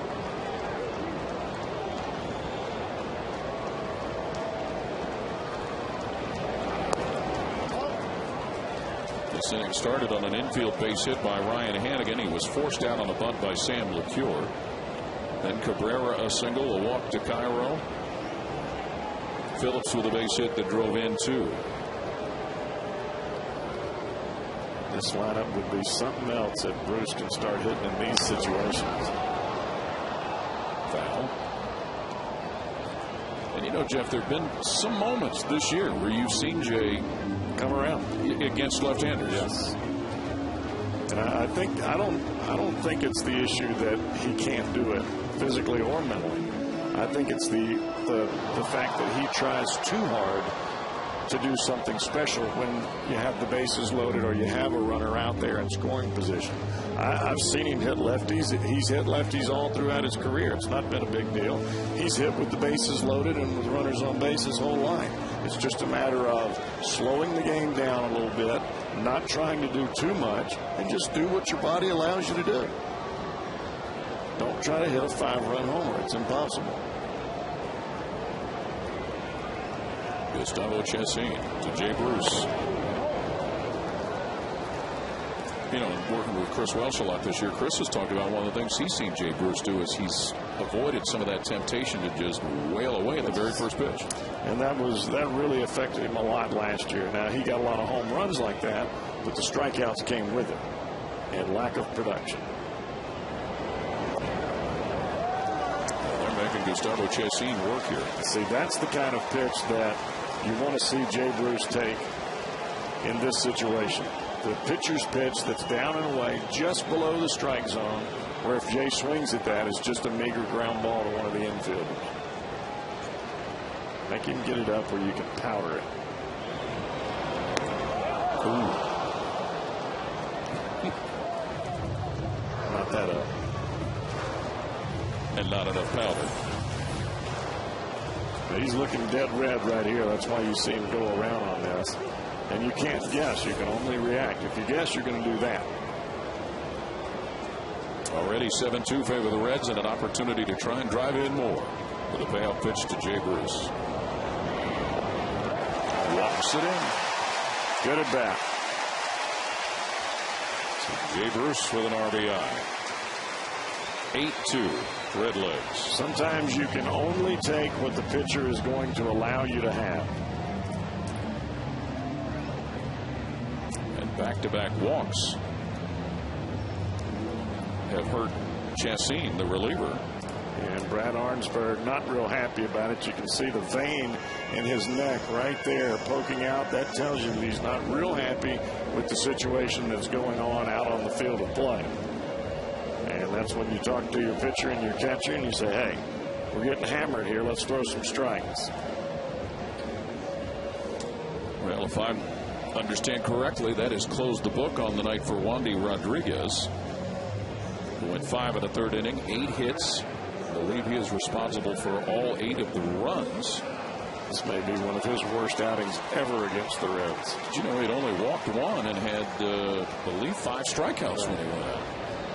And again, he got touched up with a couple of long balls. Drew Stubbs. Brian Hannigan back on deck. He led the inning off with an infield base hit. And we saw him down there in the dugout when there was concern about his left arm. He was strapping on the gear, but he got to shed it to climb into the on-deck circle. 8-2, Reds with a lead.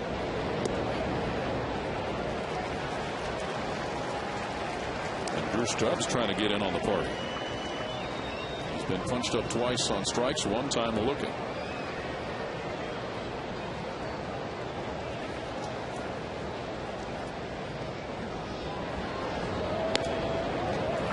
He just can't get the ball over the plate. And they're not warming up anybody in their bullpen either. The Astros, Chessin is out there, at least for the time being. And he's walked 2 in a row now. And there's a chance he could walk up a second run in. Yes. Oh! He needs to take Adrian Johnson out to dinner for that call. Thank you very much. You mentioned Jeff Chessin started in the Toronto organization, made his debut at the major league level, the Blue Jays in 2004, then in 05 and 06 and 07. Spent some time north of the border with Toronto. Signed a minor league deal with Houston to come into spring training this year. Swing and a miss by Drew Stubbs. Well, that's a 3-1 fastball, belt high, and you see Stubbs come out of his shoes there. That's what you're supposed to do on a 3-1 pitch. You're supposed to try to mash that thing into the river. Now you got to make some contact. Down on strikes, but the Reds do damage, scoring 3 here in the 4th. 8-2 Cincinnati with the lead.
That last half inning, 2/3 of an inning, 28 pitches, 13 strikes for Gustavo Chessin. And our producer, Christian Roberts, informing us that was a 28-minute inning.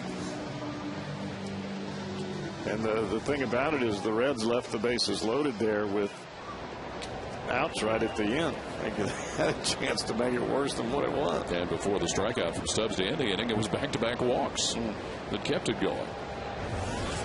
8-2 Reds with a lead over the Astros as we move to the top of the 5th inning. And Jeff Keppinger will lead it off for Houston.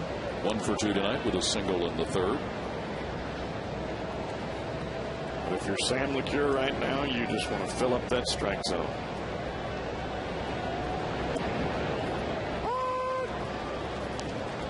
Making his major league debut, Sam LeCure from Jefferson City, Missouri. Drafted in the 4th round in 2005 by the Reds. Keppinger. Not quite.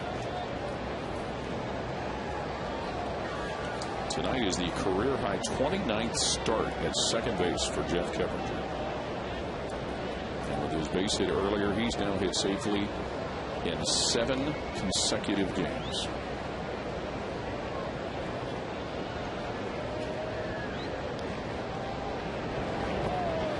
Did he go? Nope. Sam LeCure, Texas Longhorn. Jeff, you had a chance to see him in some of his college work. I did. I saw him 2 years in consecutive fashion in the College World Series playing for Augie Garrido.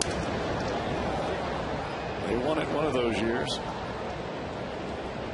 And it's amazing to see the kids at that age and see what they're trying to accomplish and see the process of maturity over a period of time, especially with a guy like Houston Street, who was a teammate of Sam's and of Drew Stubbs, and all 3 of them now in the big leagues competing for spots.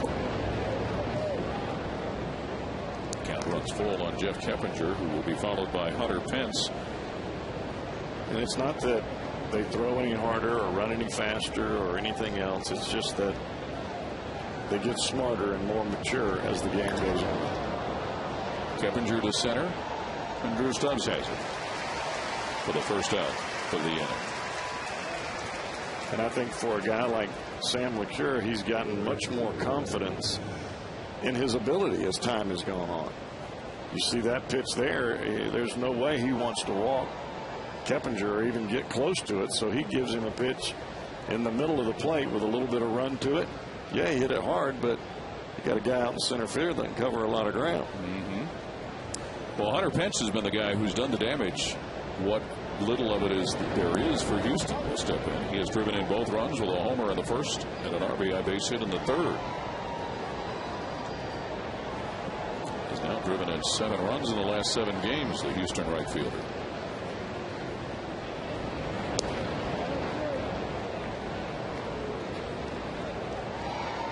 Brad Mills has moved him around in the batting order. He's moved. It seems like everybody has moved. It has been the juggling lineup except for Michael Bourne at the top of the order. It seemed like LeCure's picked up his pace here. He really has. That's a good pitch right there. A 2-0 breaking ball, and he's still able to put it in there for a strike. And Pence will fool you. He chokes up on a big bat, but yet the ball out over the plate he can get to. It's still the pitch inside that he has trouble with, and that's it right there. Cabrera on the move.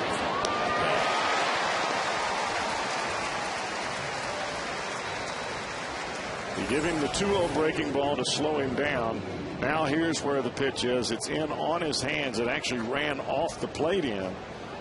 It's a ball, but that's a pitch that Pence will chase. But you have to get ahead in the count in order for him to do it, or at least get 1 strike on the board for him to chase that pitch. So Carlos Lee. They mentioned that he struggled at the plate, made an outstanding catch up against the wall. Had he not done that the last half inning for the Reds, it would have been more than a 3-run inning.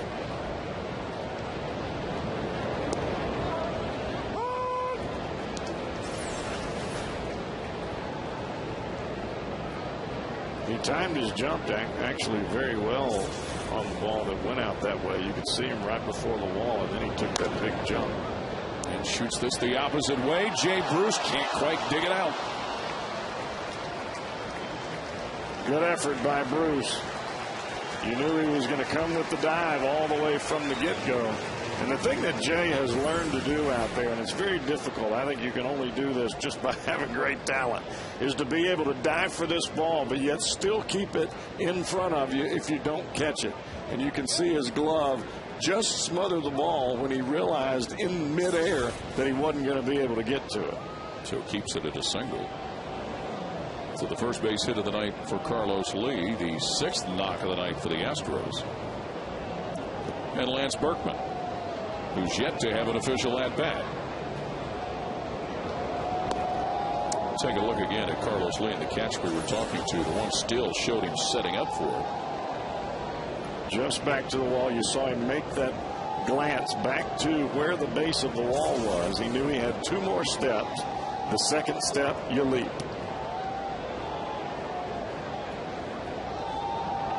And that's the kind of familiarity that usually comes with the home players. Right. And as you saw, too, he was going out there with that scoreboard lit up. And a veteran player having played in this ballpark. And when you're at full speed going back on the ball, you usually know how many steps you have before you get to the wall. If he'd have taken a 3rd step and began his jump, his shoulder would have jammed in the wall and he wouldn't have been able to get as high.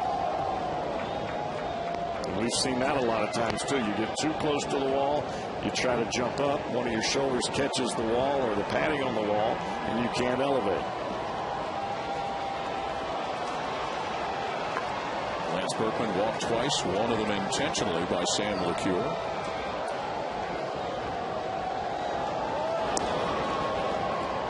So Lance Berkman, 21 home runs in this ballpark.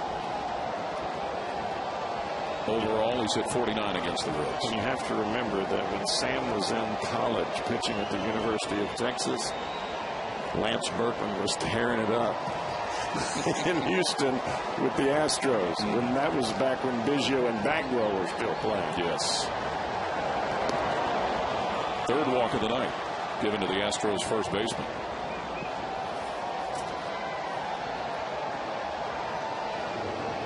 So the inning will continue.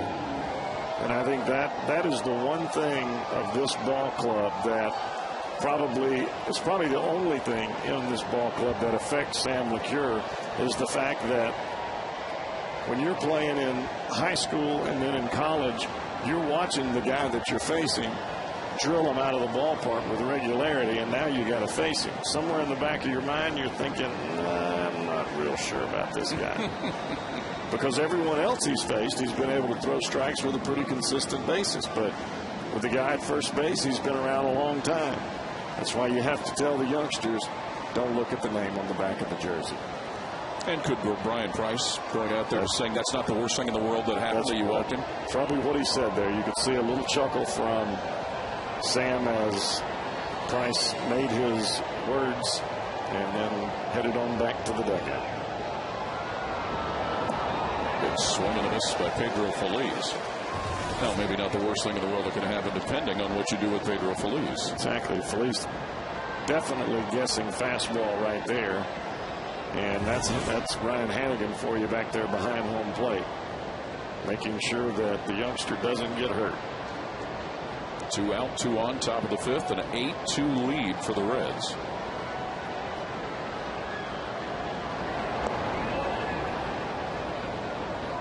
Pedro Feliz has hit 2 ground balls in 2 at-bats, one of them an inning-ending double play in the 3rd that left a couple of runners stranded.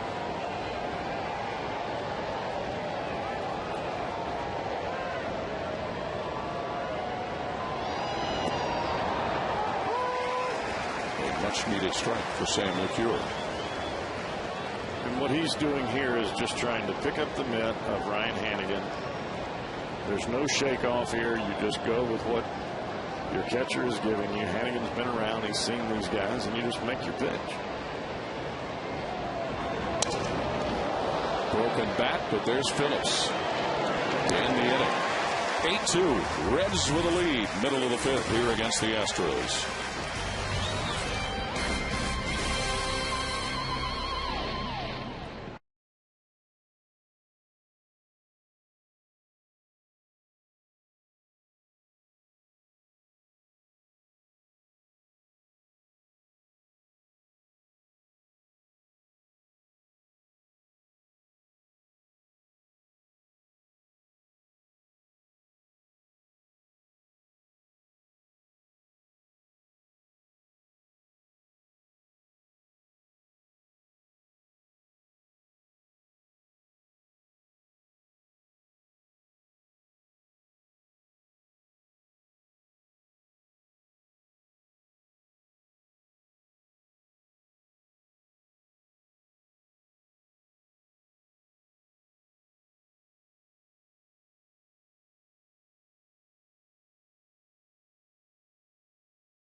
Brian Price talking to Sam LeCure in between innings. He's telling him right there, stay on top of the ball, take your gloved side, which is your front side, and drive it straight down into that front hip and drive the ball straight towards home plate. That keeps your hand close to your head, your throwing hand close to your head, and doesn't allow it to get off to the right side away from your head, and the ball will stay true going to home plate. Ryan Hannigan to lead off the inning. some of that eventually just become muscle motor? It really is. It's muscle memory after a period of time. That's what I meant. But you get in a situation where you start thinking too much out there and things get away from you a little bit. Especially when you've had to sit as much as LeCure has in this ball game. Even a veteran pitcher would have a difficult time sitting for, like you said, 28, 30 minutes between innings or between times on the mound. LeCure climbing into the on-deck circle. Brian Hannigan has been on base twice, and then each time has been erased when LeCure has tried to bunt. He's been caught out on the force in the front end of the play. Of course, tonight marks the end of a stretch of 48 consecutive games that the Reds have used their 5 pitchers in what was their 5-man rotation to start the year. LeCure getting the starting place of Homer Bailey. Hannigan pops this where earlier there was a base hit that fell, but this time Jeff Keppinger takes care of it for the first out of the inning. The Cincinnati Reds face the Astros for the rest of the weekend. Tomorrow and Sunday, don't miss the action either day. Presented by KOI Auto Parts. For tickets, call 513-381-REDS or visit reds.com today. Tomorrow night, 7:10 first pitch. It will be Aaron Harang against Brian Moeller. Sunday, Mike Leake and Felipe Paulino with a 1:10 start. Sam LeCure right back to Chassin. He throws him out and Tourgon quickly. All the beginning of the year as this club came out of spring training, very difficult time in the starting rotation. It just seemed as nobody could get it right. But once they started doing the things that everyone thought that they could do, and that's getting to the 6th and the 7th inning on a regular basis, this club took off in a hurry. Combine that with the fact that this guy moved into the leadoff spot. Orlando Cabrera, who has scored a run tonight. He's on base in the 4th when Brandon Phillips drove in 2.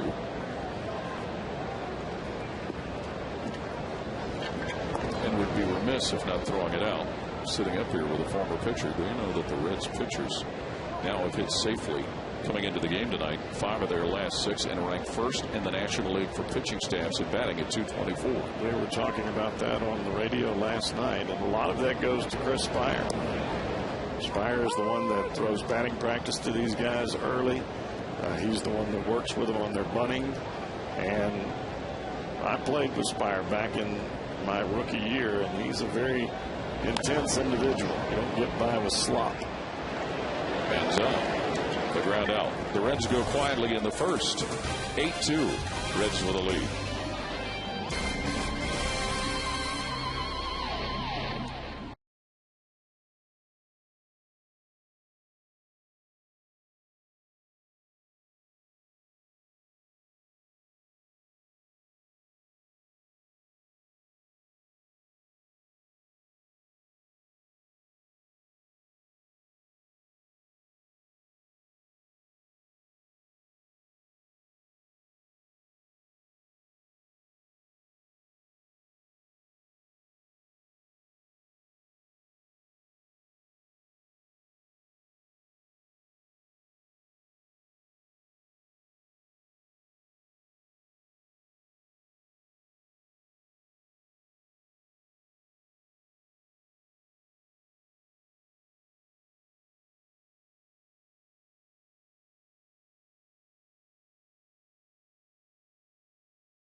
here in right field. The Rusty Griswolds of Cincinnati fame playing for the crowd. They just got done playing some Def Leppard. It is time for our Meyer textbook question of the night.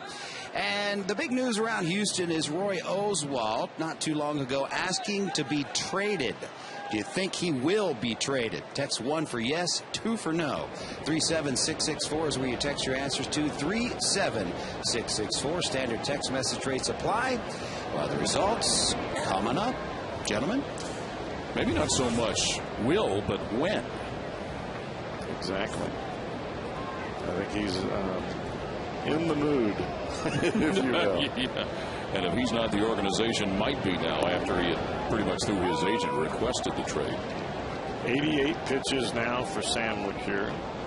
52 for strikes.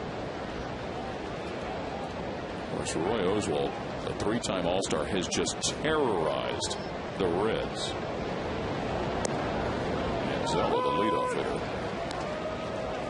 won 23 of his first 24 career decisions against the Reds. His winning percentage of .958 ranks as the highest against Cincinnati in Reds history. Can't beat him, John. Down goes Manzella on strikes. That is the thirdest strikeout, if my count is correct. Breaking ball inside, and then he comes back with a hard breaking ball down and away. And Manzella, as a lot of hitters do, when you can show them that you throw a breaking ball for a strike, it makes them go after it with a little more aggression, and he chases one out of the strike zone there.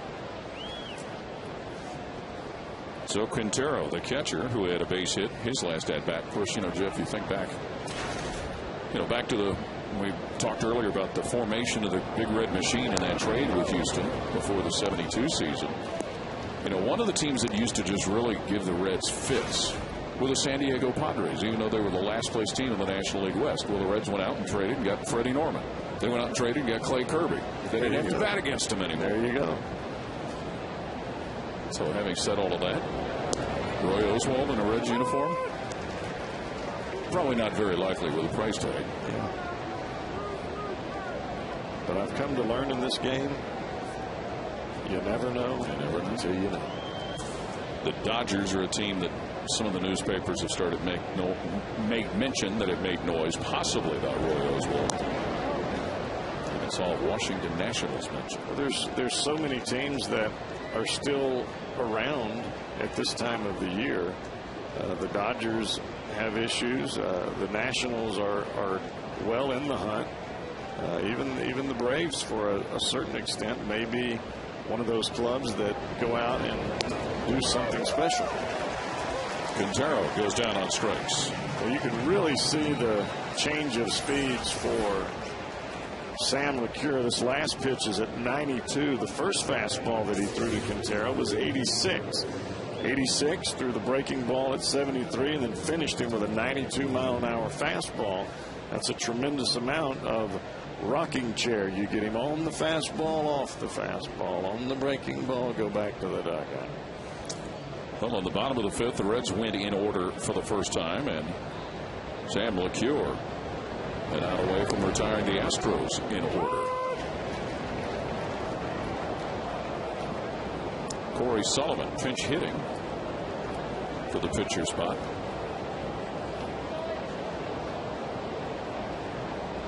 First we saw Wandy Rodriguez and then Gustavo Chacin. Fulcino is working in the bullpen.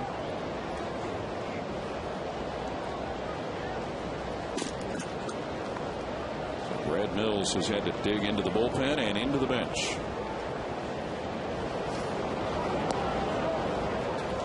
Sam LeCure is giving Dusty Baker a solid night of inning eating. This is the best he's looked yet. And he's come out throwing strikes on the corners. The breaking ball, that little advice that Brian Price gave him in the dugout about staying on top and staying back, has obviously helped him here.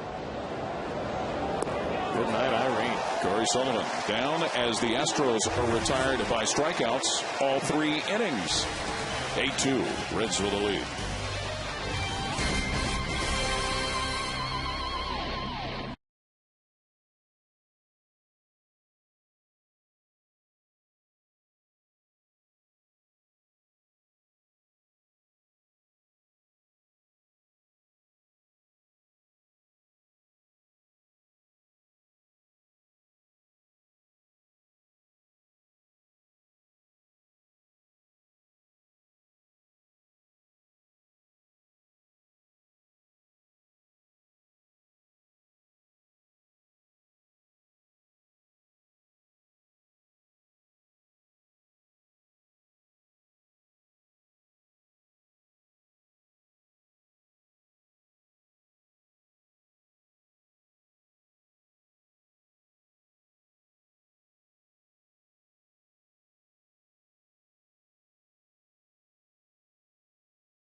again, and maybe the end of the night for Sam LeCure. The Reds ahead 8-2. Well, if it is, he has pitched a heck of a ball game, and he finished up about as good as you can. When you strike out the side to walk back to the dugout, that's a good way to end it all. It has struck out 5 on the night, 4 walks,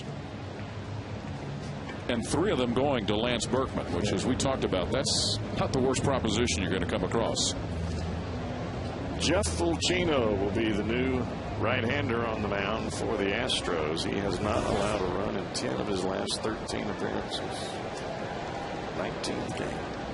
Well, somebody's getting it done in that bullpen then, apparently.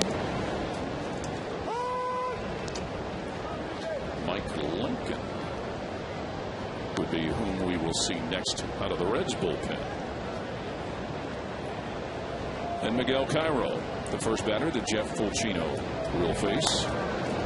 Shoots it into right, base hit. Man, I don't know how he hit that pitch. That was on the ground.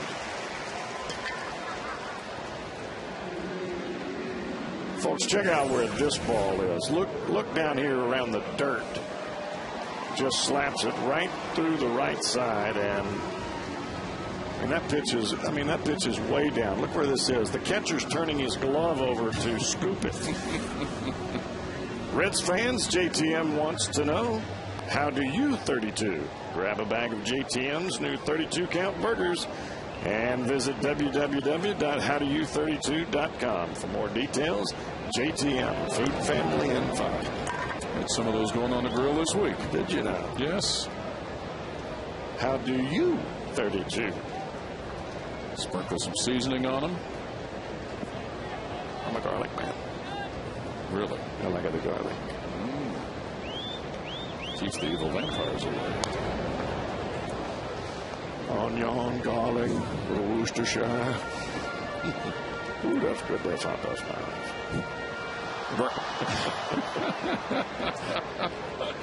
Don't let me break you up now. Just part of why I've been looking forward to this. Brandon Phillips standing in, and Miguel Cairo, you talk about that ball he hit into right field. This is the 3rd time he's been on base tonight. 2 base hits and a walk. And a steal earlier for Miguel Cairo. Starting tonight again at first base, Joey Votto. Stiff neck, not able to go.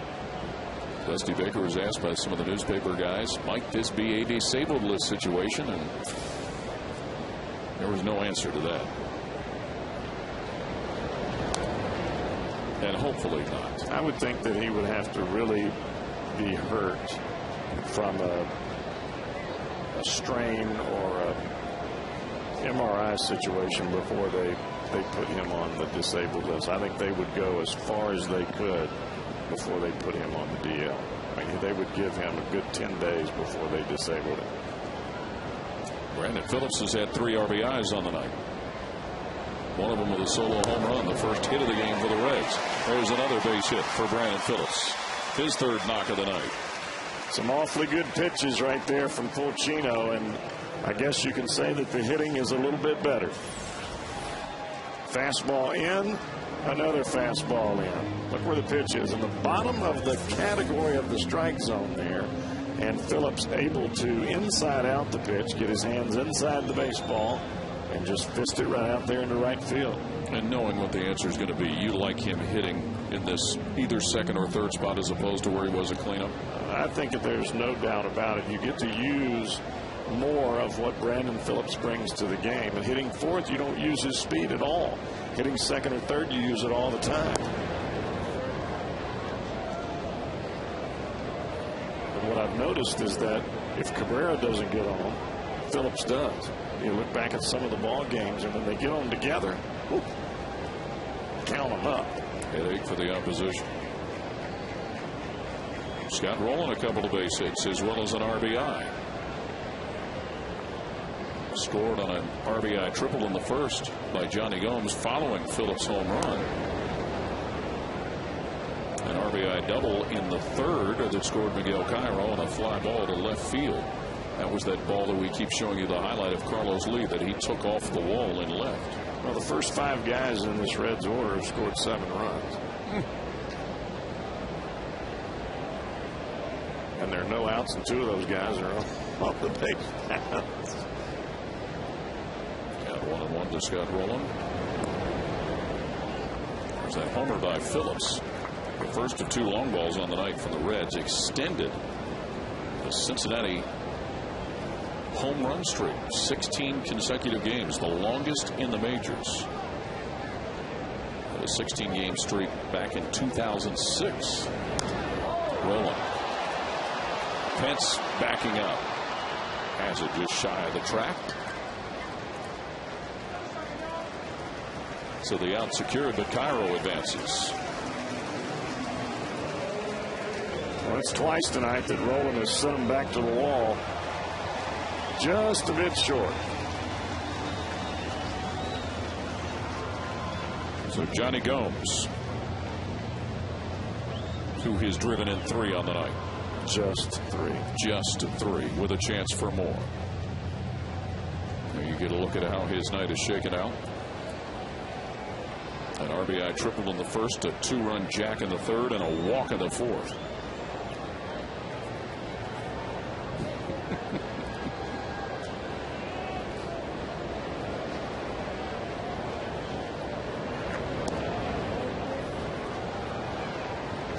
Jeff Fulcino.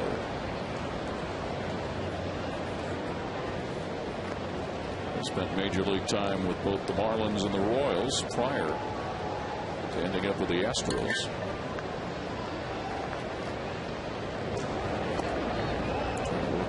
Gomes inside. Well, he's got a good fastball, but he doesn't have the ball. It runs, and I know he's trying to throw a sinker. I mean, he's hitting 95 on the gun, but the ball doesn't go down.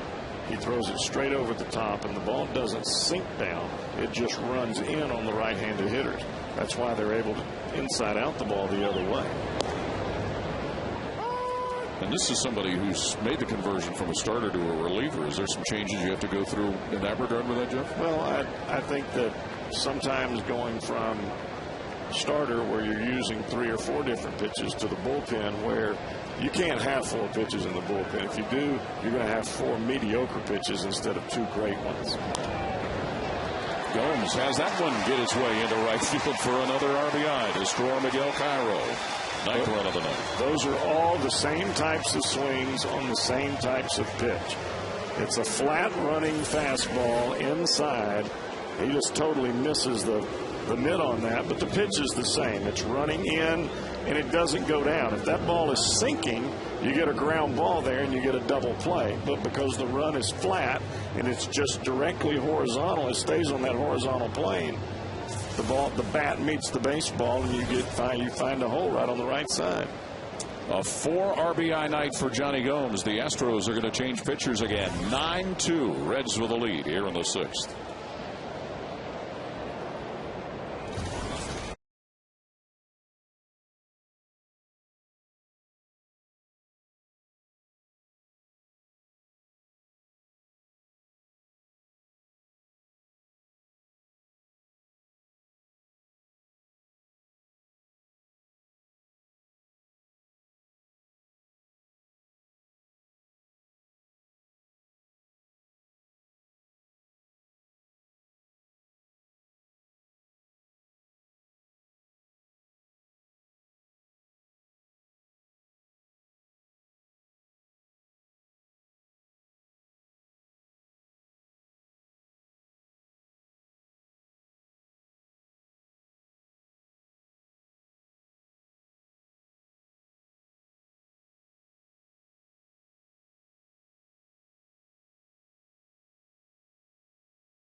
Here at Great American Ballpark, bottom of the 6th, a 9-2 lead over the Astros.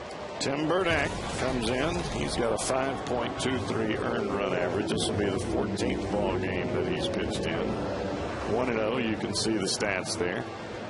Opponent's only hitting 189 against him, but he's got 6 walks in his 10 1/3 innings. When you leave runners on by base on balls and somebody comes in after you, they'll score, and that's why his ERA is where it's at. The way the Reds have batted the ball around tonight, they will hurt some people's ERAs. Johnny Gomes now .454 with runners in scoring position after that chunker into right field to drive in another run. Remember, he was a man without a country before spring training. That's right. And I think that's the kind of players that you want to have this day and age, is a guy that's got a little chip on his shoulder, a little something to prove. And he certainly proved something to the Reds late last season. And remember, prior to last year, he started the year down at AAA Louisville. Exactly. But he's a guy that has worked at his game. He's lost some weight. He's improved his agility in left field, and just improved all the way around. Jay Bruce got an RBI with a bases loaded walk in the 4th inning. 4 driven in for Johnny Gomes on the night. 2 of them on a home run in the 3rd inning. Tim Burdack was recently on a rehab assignment for the Astros at their AAA team.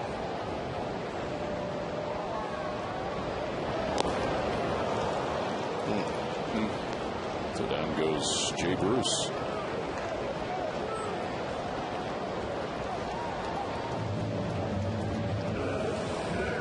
The 7th Reds batter to strike out against Houston pitching tonight. The 2nd time Jay Bruce has been one of those victims. There are 5 of them between Bruce and the man standing at home plate, and that's Drew Stubbs.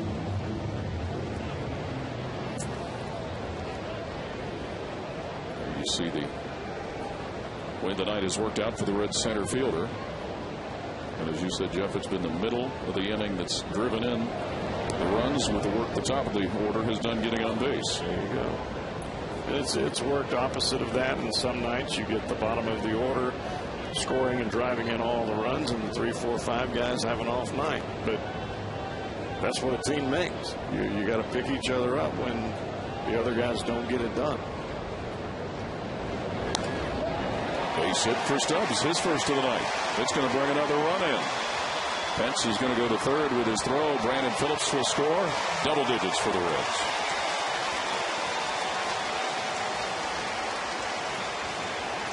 I think as a fan, that's what you have to love about Drew Stubbs. Even with the 3 strikeouts and the frustration that goes with that, he's still able to come back. You're late in the game. He could just lay it down if he wanted to. It's 10-2. But he doesn't do that. He's still swinging the bat. He's still driving it and still trying to work on his game. 24th RBI of the year for Drew Stubbs. 10-2, Reds with a lead. They seal the deal tonight. That puts them back to a full game ahead of St. Louis for first to the National League Central. Cardinals with a win earlier today at Chicago. Ryan Hannigan, 1 for 2 with a walk. Tomorrow night we will be right back with you at the same spot in the same positions. Aaron Harang and Brian Moeller will be the starters. 7:10 first pitch. And then Sunday, 1:10 is the start. Mike Leake, 4-0, and as heard you and Tom talk about last night, or I guess it was Chris and Tom, saying he very well could be 6-0. Mike Leake. He could be. He's had a couple, but he was the one that pitched in the ball game in Atlanta when everything went south, and then he had a ball game here the other night where he pitched 7 2/3 innings, and he came out of the ball game, and the game was still tied at 0-0. He'll be opposed Sunday by Felipe Paulino, who is 0-7. One of those losses came thanks to the Reds down in Houston earlier in the year. So Saturday night, Sunday afternoon, Memorial Day weekend here at Great American Ballpark. First place Reds and the Houston Astros.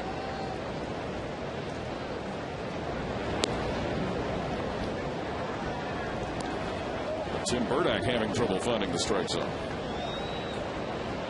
Activated from the disabled list following their game Sunday with Tampa Bay. Had been on from the 4th of this month with a right hamstring strain. Well, the Astros over the weekend got a chance firsthand to find out how good the Tampa Bay Rays are. Walk to Hannigan. His second of the night. Drew Sutton is going to hit in the spot I can't get it in. Yes. Formerly. Is that right? Yes. Formerly occupied by Sam LeCure. Man, how can I'm struggling. You need a dip of ice cream. That's what you need. That's exactly right. Yeah, about 8 of them. So Drew Sutton to pinch hit. Believe saw Paul Yanish down in the clubhouse today. He had been gone, put on the bereavement list due to the death of his grandmother. And Paul could be active to come off the bereavement list tomorrow. But when he was put on that list, Drew Sutton was brought up from Louisville. And this is the club that Drew Sutton came up with through the minor leagues. Came to the Reds in the trade for Jeff Keppinger.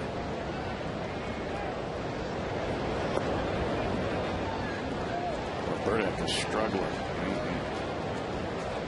Normally he is awfully tough against lefties or righties, just with that fastball down and that hard breaking ball, but he's having a tough time finding the strike zone. Drew Sutton pokes that one deep.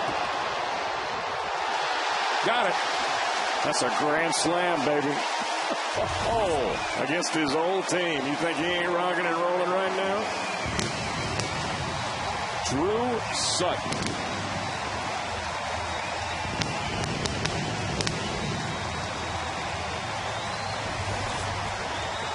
Four more on the board. Wow. Anytime you play against your old team, you want to do something good. Well, that's doing something great. He caught that baby right on the nose, right down the line. Ball didn't hook a lick. See you later, right off the pole. Fair pole in this instant. Yes. Grand slam home run for Drew Sutton. 14-2 Reds. This is the biggest lead the Reds have had all year long. And the 14 runs ties for the most in a game this season for the Reds. They had 14 against the Cubs on the 8th of this month.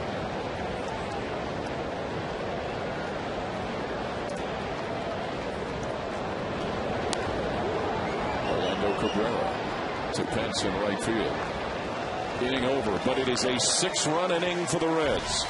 14-2, the home team with the lead.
others. Visit mycincinnatihondadealer.com for current offers. And by Grainger, with over 900,000 products for the ones who get it done. Beautiful night down on the Ohio, and quite a night offensively for the Reds, who have taken a 14-2 lead over the Astros. Drew Sutton, his first career grand slam, the fourth such home run hit by the Reds this season, has broken it wide open, and Mike Lincoln will come in to mop it up. Mike Lincoln on for the 18th time, and he is just trying to get a positive inning under his belt. He had been throwing the ball so well up until the Atlanta ball game, and he has given up at least a run his last 3 times out, and I'm sure he would like to come away with some zeros here. He'll start the inning off looking at Michael Bourne, the Astros leadoff hitter. There's a look at what Bourne has done tonight. That 6th inning is the second time the Reds have sent 9 batters to the plate tonight. Ouch. And we're leaving 5 on base. There could be even bigger outputs in some of those innings. Swing and a miss by Bourne.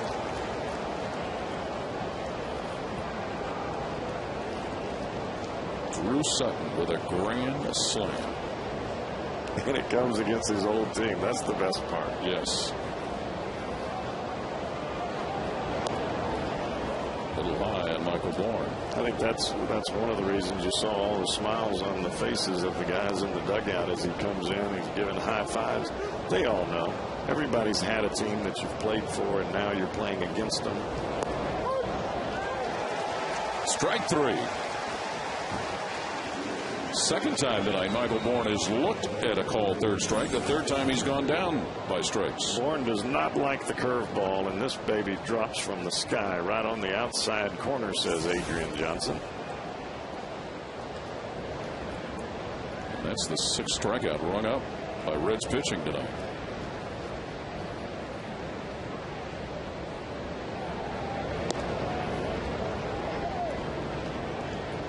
So the guy that Drew Sutton was traded for, Jeff Keppinger, there you go, is the one-out hitter.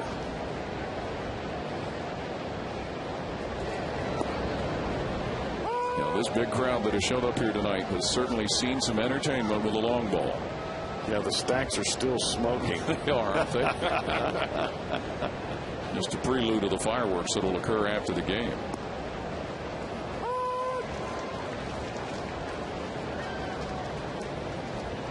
Keppinger on the night, 1 base hit in 3 at-bats.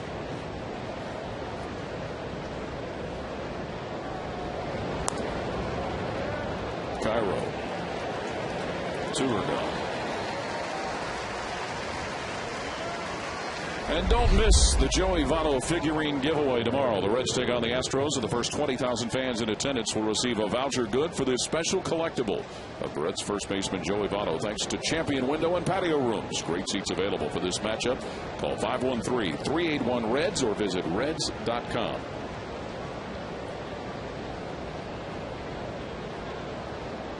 You know it's going to be busy down around the downtown area here tomorrow with the Taste of Cincinnati going on, so come on down early. Sniff out a good parking spot. 49 restaurants, is that right? I think it is. I believe that's what I heard also. I'm sure there'll be some of them scooping up ice cream for you. See if I can't get at least 40 before game time. And maybe a few afterwards. It's a great event. If you've never had a chance to go to it, the Taste of Cincinnati, right in downtown Cincinnati, and then wander on over to the Reds game and go on back up to the Taste afterwards. 7:10 first pitch here at Great American. Sunday afternoon, and then the Reds back on the road to St. Louis and to Washington, D.C.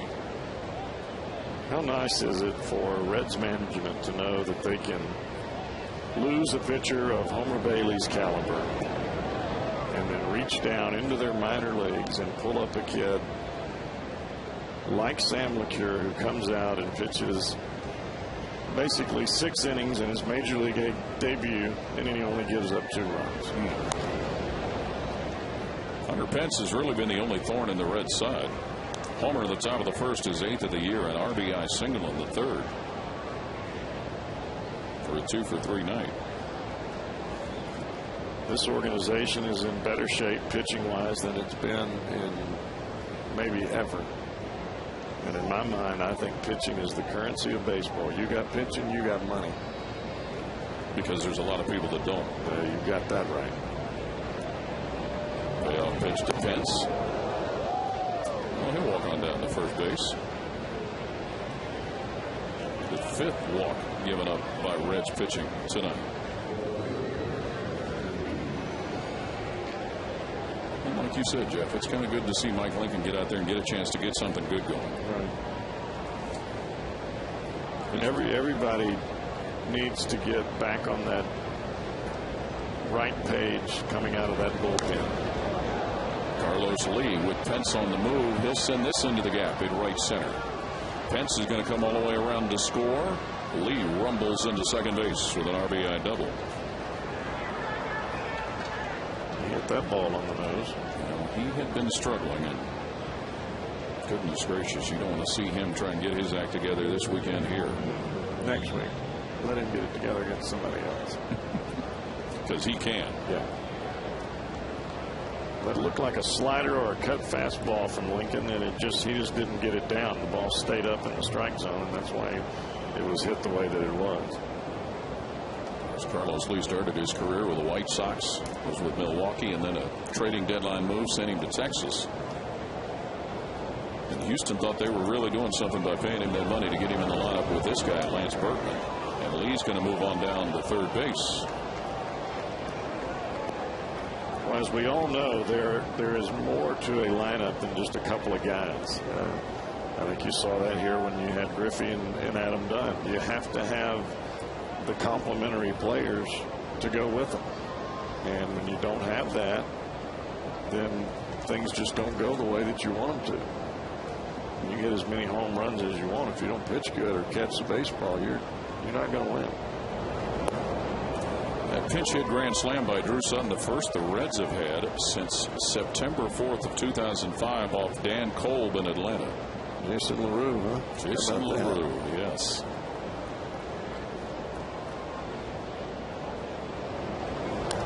Still playing with the Cardinals. Yeah, Jason LaRue, not a big home run hitter either. Very similar to Sutton. You know, and we were talking before he hit that ball with Paul Yanish very possibly as soon as tomorrow maybe to come off the bereavement list. Well, the roster decision has to be made. Yeah. Well, if he does have to go down, at least he'll have a smile on his face from his last at bat. Count 1-2 to Lance Berkman, who has been walked 3 times tonight, one of them intentionally. And maybe the other 2 close to intention. Well, I don't know if I'd say that, but he didn't give him anything to hit. And how big is that for a guy making his major league debut to understand the significance of that? Well, it's just the fact that he was able to continue to make adjustments throughout the game. And when he finished the ball game there in the 6th inning, he struck out the side in his last inning. He really commanded the strike zone for the majority of the time that he was out there.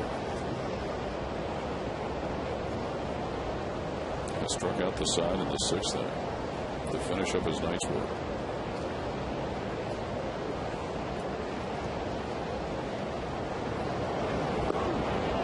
Berkman goes down swinging. Middle of the 7th, 3rd Great American, and the Reds with a whopping 14-3 lead.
But Drew Stubbs comes down with. And as you said, Cowboy, he made a nice turn toward the right center field gap to get to that ball. He had to make a nice adjustment to get to the baseball to start with. Looked like it was routine, and then it looked like it had a little jet engine to it right there at the last second. And Stubbs also chipping in with an RBI single in the 6th inning. New pitcher for the Astros. Wilton Lopez struck out 2 and retired all 3 batters he faced. And his last time out, he comes on with a 1-0 record, a 4.5 earned run average. This will be the 13th game for the right-hander. He follows the starter, Wandy Rodriguez, Gustavo Chacin, Jeff Fulcino, and Tim Burdack. 14-3, the Reds with a lead, and a guy who's had a big hand in a good deal of it, Miguel Cairo. A couple of base hits on with a walk, Miguel Cairo, and he has scored 3 runs. And he has got another base hit, Miguel Cairo. It'll be an extra base hit. His pull cued that down the first base line. Go with the pitch, and that's exactly what he does there. They're pitching him away, trying to sink the ball back to the outside corner. And he just strokes that baby right down the right field line. The pitch is right on the outside corner, and he hits a bullet down there. Base hit number 15 for the home team. And a guy that's had 3 of them stepping in, Brandon Phillips. And probably delivered the shot that maybe calmed Sam LeCure down with his homer. I agree.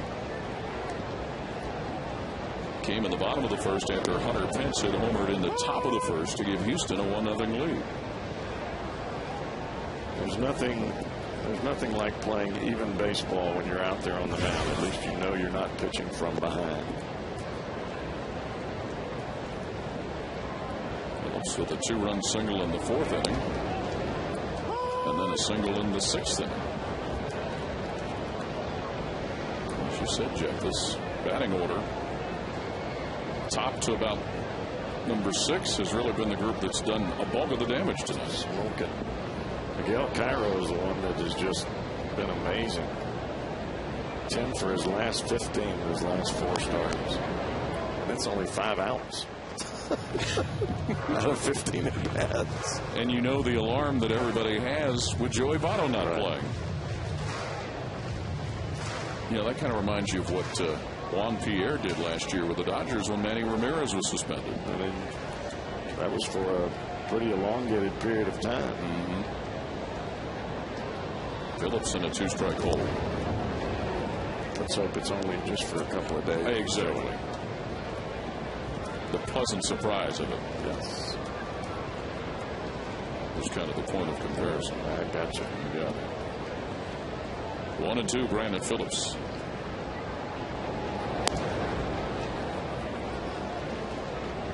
Wilton Lopez, like much of his predecessors on the mound, having problems finding the strike zone. And he only walked 3 coming into the ball game. Struck out 13 and walked 3. That's a pretty good ratio.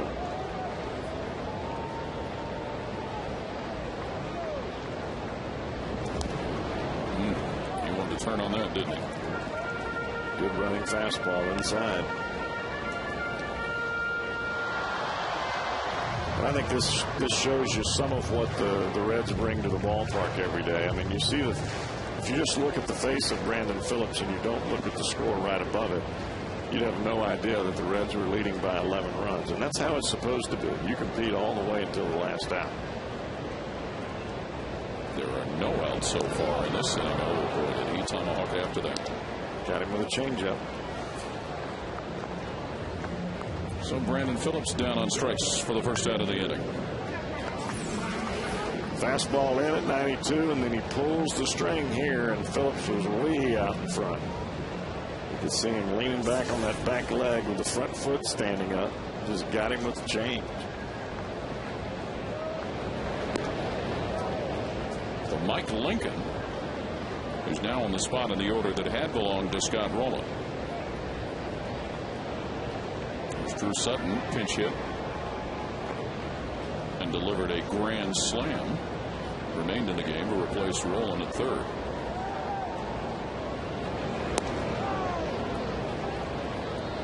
And we've heard all of the talk all season, really. Orlando Cabrera, Scott Rowland. Those are guys you got to give them the chance to get some rest when you can. Exactly. You really have some built-in days off for the guys behind the plate, and Hernandez is that way you don't ruin Hernandez's knees. I mean, he had knee surgery last year and it killed him at the end of the year, but with Hannigan playing on a regular basis, those two will be all right. Walton Lopez from Nicaragua. There's Ramon Hernandez.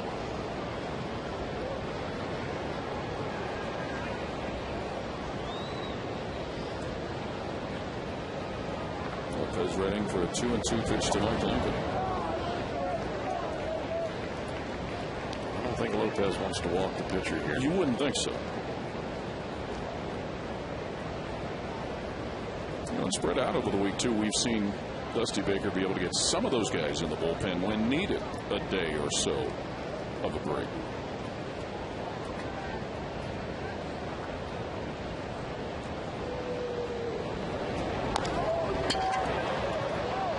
Well, Cairo gets in the rundown long enough to allow Lincoln to get on at first base. Yeah, you got to make that ball get by the pitcher, even when it's 14-3, and you can see Cairo shaking his head.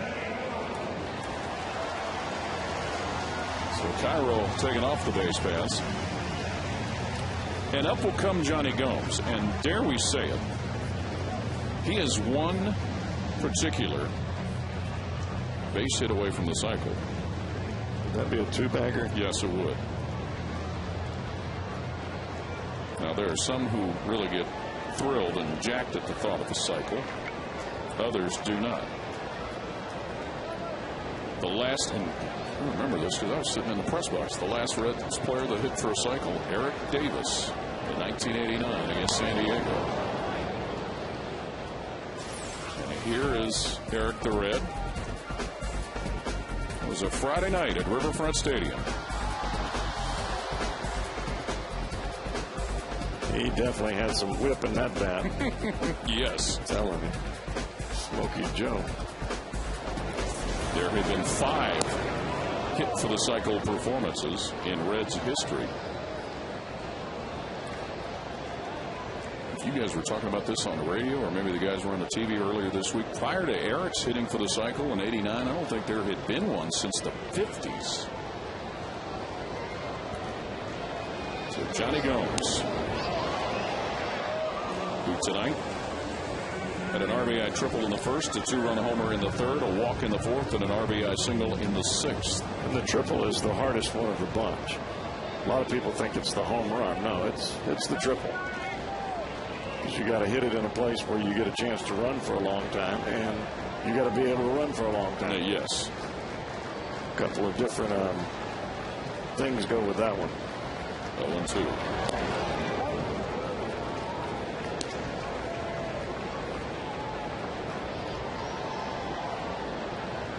Wilton Lopez basically out there to try and get the Astros out of the evening. And that may be the task that was put forth for Mike Lincoln. Gomes, base hit. Is he going to try it? Can't. There's a runner in front of him.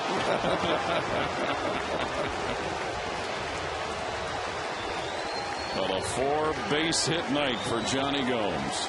And look at him.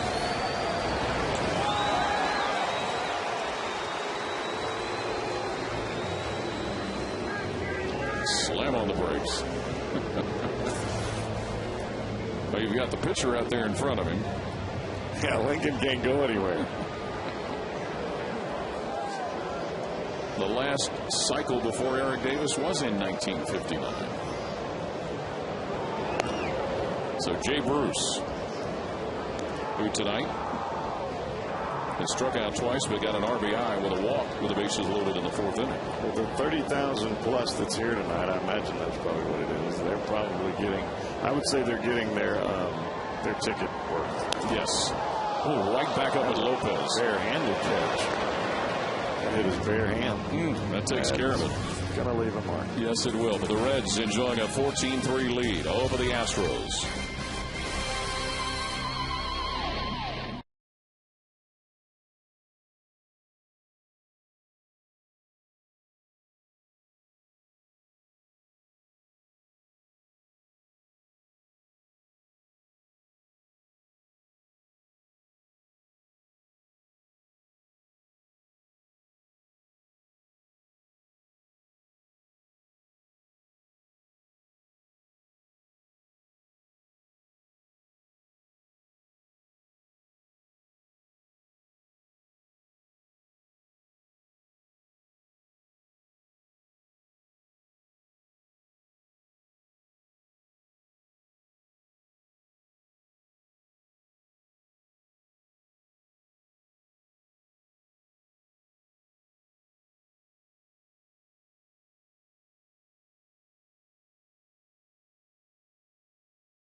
Top of the 8th inning.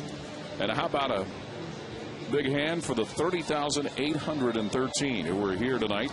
So it was over 30,000, huh? Yes, 6,500 walk-up crowd. Wow, that's big.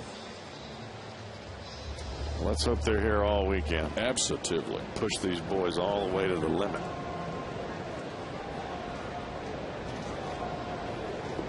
Well, the Reds have now got Miguel Cairo over at third base, moving from first base where he's been. Gomes is at first, or Hernandez is at first. Drew Sutton has moved to shortstop, so Orlando Cabrera is done for the night. So Ramon Hernandez will be in the leadoff spot.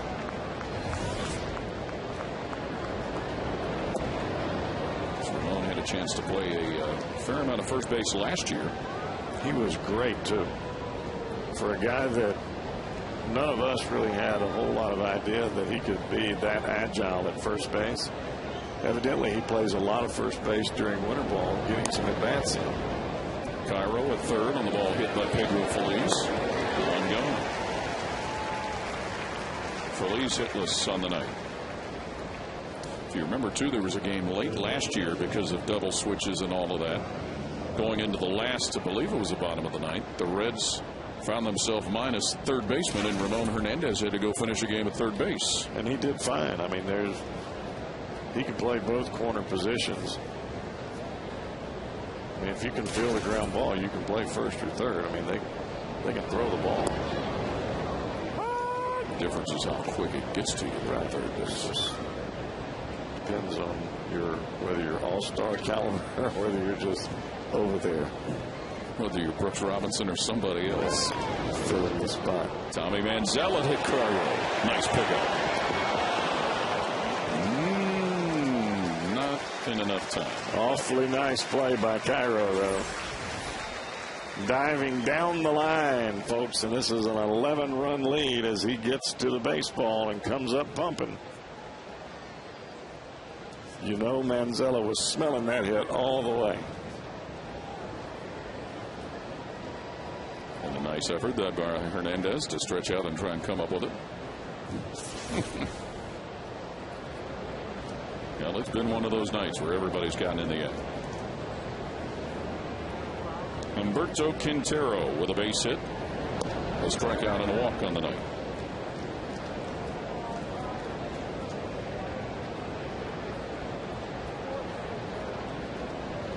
So the Astro catcher digging in. Jeff Blum is on deck. Stung to right. Bruce by him. Man, that ball's carrying out there tonight. It sure is. And they'll hold the runners on a double by Quintero. Jay Bruce almost threw Quintero out all the way from the wall at the 370 sign. That's a heck of an arm right there.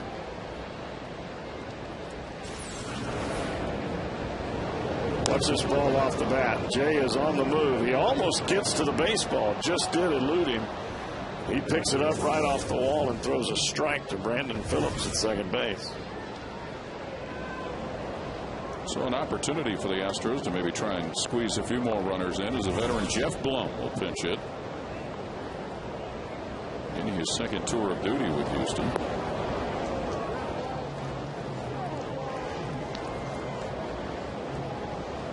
Blum had an opportunity to play against the Astros in the World Series with the White Sox. It's been a while back.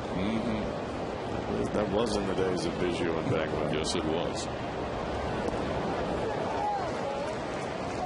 The only time the Astros have ever been to the World Series, they've been close a couple of other times. They had the misfortune of running into the Chicago White Sox machine.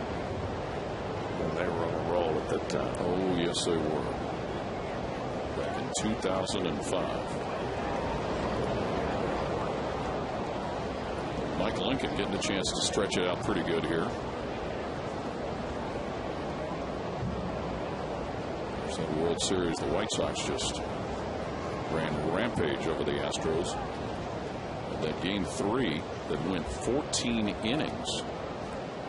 And Jeff Blum hit a home run in that game for Chicago. Wow.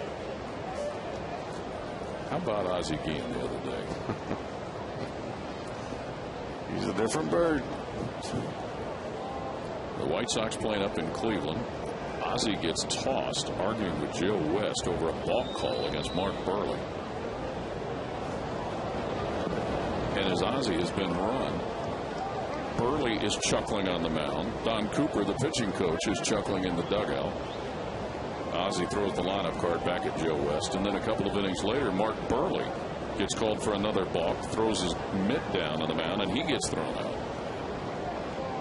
Haven't heard yet whether Ozzie has been fined for his post-game tirade. Yeah, that was a colorful, yes, to say the least.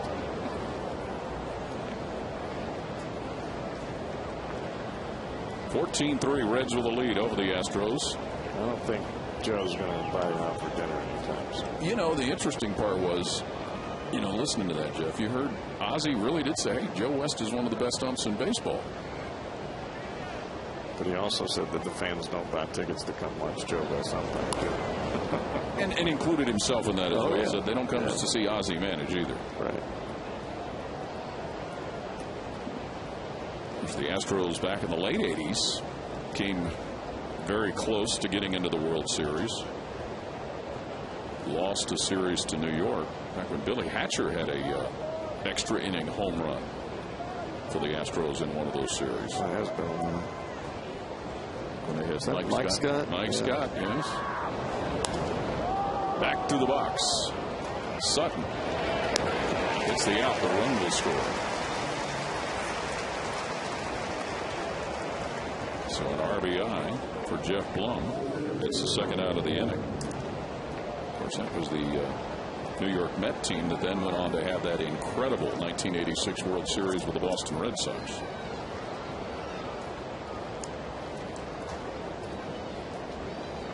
Looks like Micah Owings is warming up down in the Reds bullpen. He may be in there to finish it. And Michael Bourne will try and keep it going for the Astros. A single and 3 strikeouts for the Houston center fielder. Now the Cardinals won earlier today in Chicago. Carpenter 6-1. They seem to swing the bats pretty well when he's on the mound. Yes, they do, don't they? They sure do. Maybe it has something to do with the fact that he's usually shutting out the opposition. Of course, after this homestand, the Reds will be right back in St. Louis. Be the two top clubs in the division going head-to-head on Monday, Memorial Day. Monday afternoon at 4:15. Bourne slaps one to left center. That's going to bring another run in for the Astros. So Michael Bourne with his second base hit of the night. 14-5. And his first RBI. Lincoln leaves this pitch up in the strike zone, and Bourne just swings right through it, hits it right over the shortstop Sutton's head.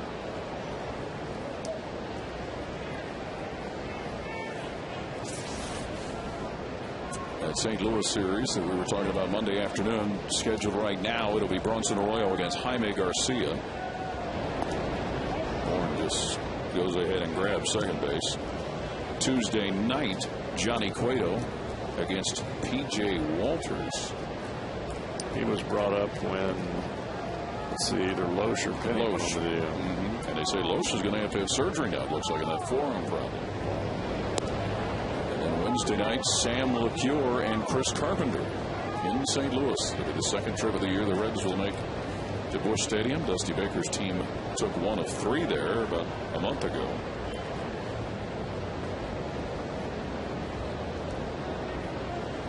.14-5 the score here. Great American. The Reds ahead of the Astros in the top of the 8th inning. And after those three in St. Louis, an off day on Thursday. The Reds have played well against every other club in the division except for the Cardinals. The last time that the Cardinals were here, the Reds took 2 out of 3.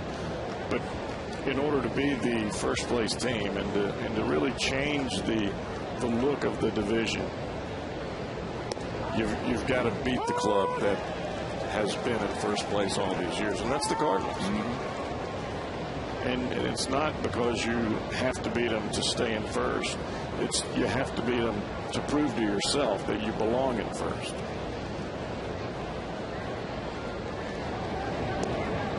Well, they've been the pace setter without question. Jeff Keppinger, the batter for the Astros.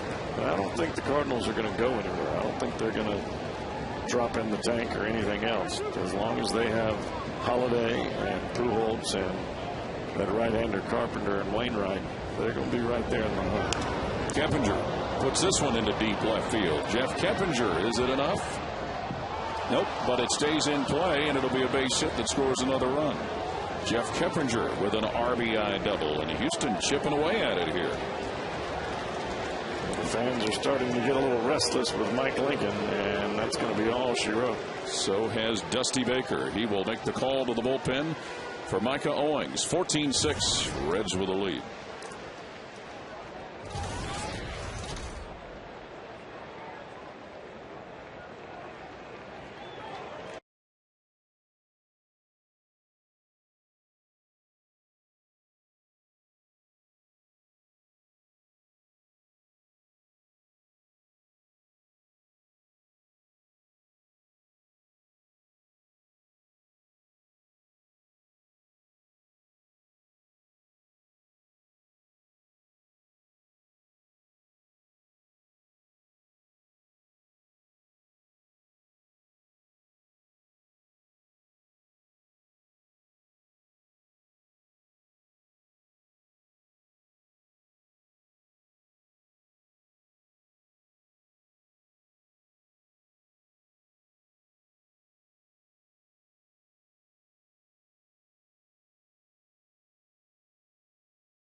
Johns.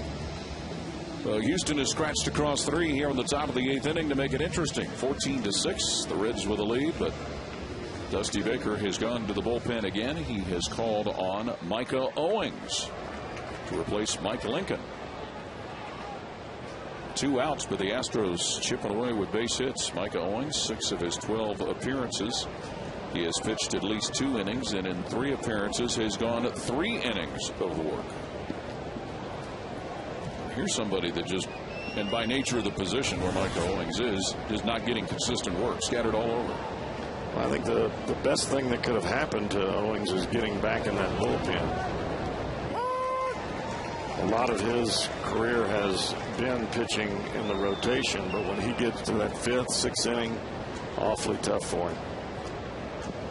Hunter Pence, who gave the Astros the only lead they had of the night. That was in the top of the 1st with a solo home run with 2 outs. Pence 2 base hits, a couple of runs scored.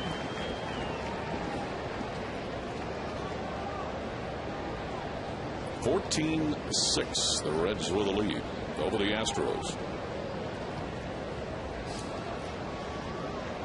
And everybody having fun tonight, aren't we now? Yes. Micah Owings.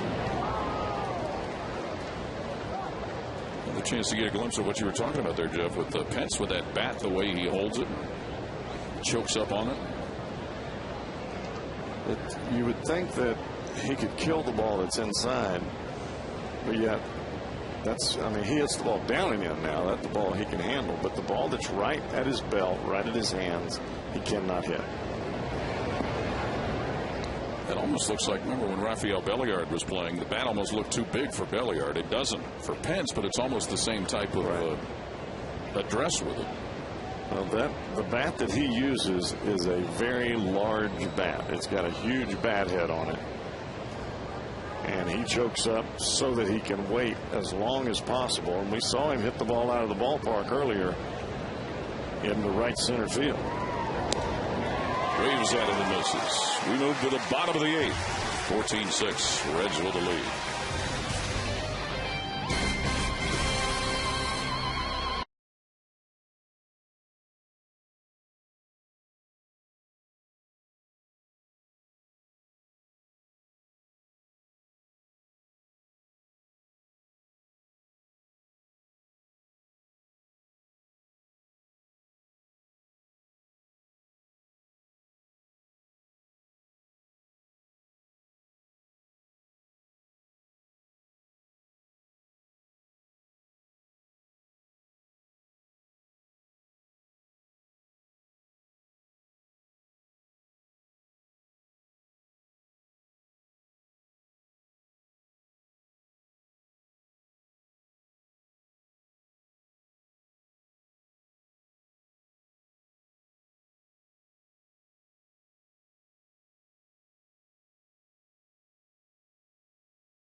Gift, all full price paying guests to the Holland tomorrow through Sunday will receive a free red mini bat featuring the new 1990 exhibit logo. For more information, call 765-7923 or visit reds.com/HOF. Drew Stubbs leading off. Pops the ball where it is caught by Jeff Keppinger, the second baseman, out in shallow right field. And Kevin Cash is the pitcher. It's his first pitching appearance ever. He is a catcher by trade. He does have a couple of games started this year, but they were behind the plate, catching Myers and Paulino and Bud Norris. So this right-hander is coming on in a ball game where, well, they needed a touchdown and an extra point to catch the Reds. Listen to him. Next thing you know, we'd be talking about your Mississippi State Bulldogs out here on the field. We could talk about that all day. Yes, we could, couldn't we? Brian Hannigan, the one-out hitter. And Hannigan rips one to the left for a base hit. Second hit of the night for the Reds catcher. Well, it is that kind of night and those times when the managers decide they have burned up their bullpen as much as they want to. Well, there are certain guys that you can put out there and allow them to get an inning of work or two and still be able to use them the following day. And there may be a situation with the Astros, we don't know right now, where they've had a lot of guys that have pitched and they need to have a rest. They still got 2 more games in the series. Well, Drew Sutton, who jolted folks with a pinch hit grand slam as part of the Reds' 6-run 6th inning, will now turn around and hit from the other side of the plate against Kevin Cash. And base hit. Smacked it right up the middle. 18 hits in a game now, the most of the year for the Reds. What amazes me from Sutton's grand slam is that ball almost takes Cash's head off. He forgets how close he is to the batter when you're out there on the mound. But he's normally, because Sutton normally is a better hitter from the left side than he is from the right side, yet he hits the grand slam out right-handed and comes right back up there and rips a single up the box. So Ramon Hernandez will get his first at-bat of the night. Came in to take over at first base. And he's going to smack that one up the middle for another base hit. Trotting in to score comes Ryan Hannigan. RBI for Ramon Hernandez. And it just continues and continues.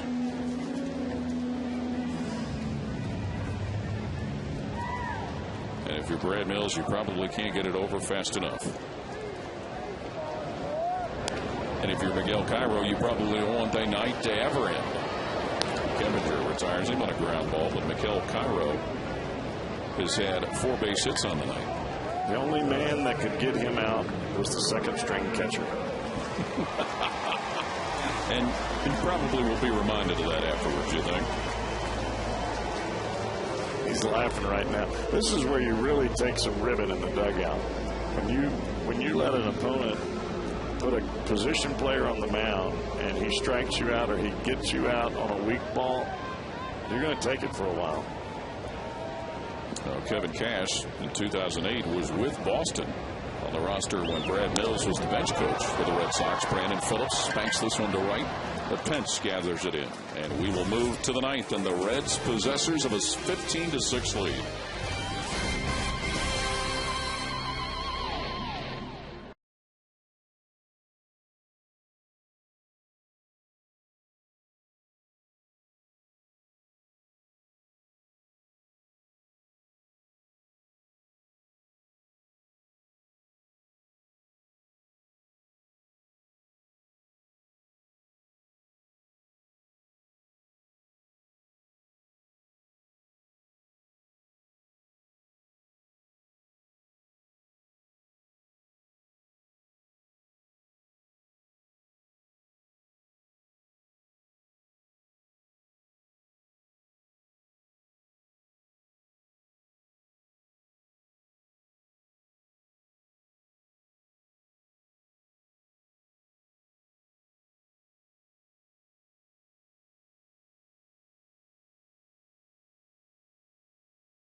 USA.com. And you would think it would be a pretty lively and entertaining version of Reds Live, with the Reds only a 15-6 lead.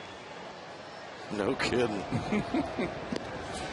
We're having fireworks during and after the game. Yes.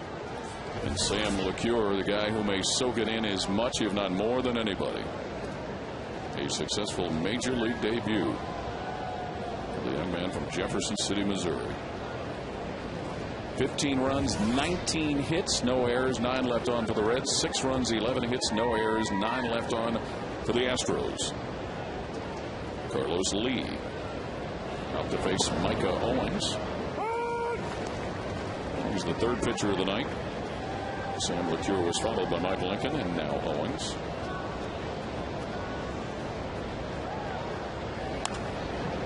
Right at Brandon Phillips. 1 out. And what's great about this ball game is LeCure gave you 6 innings of work. You got almost 3 innings from your second guy. Now you're getting a finish out of Owens. This works out great. And that's Sam's mother, Ann LeCure, taking it all in. She's got the camera in her hand, and you can see her talking. She's probably like, where is he at? Move where I can get a picture. You're standing over there in the wrong spot. I can't get you from where you're at. And we were led to believe that Sam needed to get tickets for about 30 people to be here tonight. Lance Berkman, not to jinx anything, hasn't had a hit tonight. Going back to the tickets for Sam, we said earlier, he's the youngest of 8. So he's probably got a lot of nieces and nephews that are here tonight as well. Mm-hmm. In-laws, outlaws, cousins, friends of neighbors. There you go.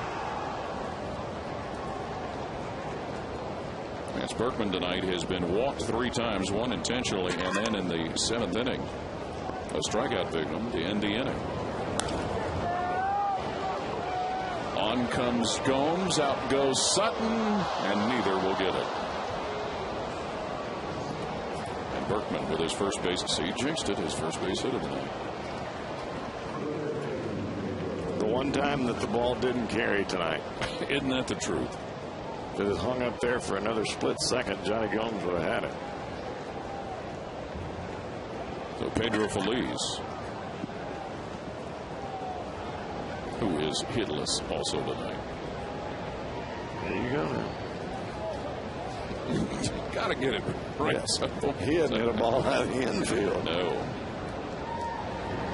And really, when the Astros in the 3rd inning had a chance to maybe kind of keep this thing reasonable, he bounced into a 5-4-3 double play that ended the inning. Micah Owens. Micah has acquitted himself again well at the plate this year. He's already got a home run. Yeah, he's got that swing where he hits that ball to right center field on a fastball. It's a breaking ball. He pulls it out to left. He just swings it as hard as he does. He really does. He's still by far one of the best hitting pitchers I've ever been around. Really? Oh, yeah.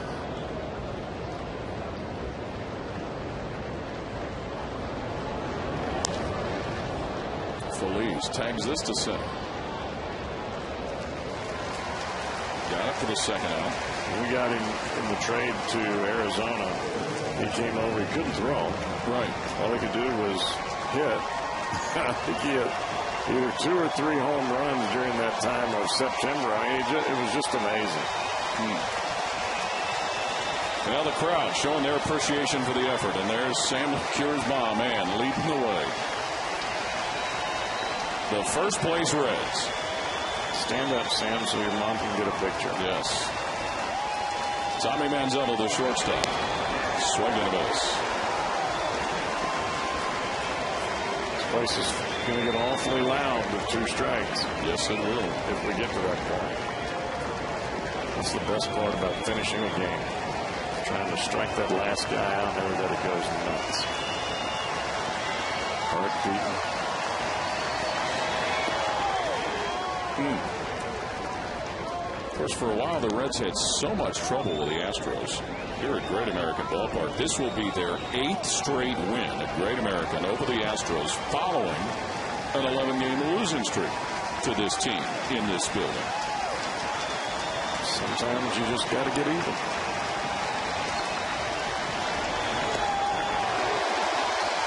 Now, see, when they get loud, I told you. We'll just listen.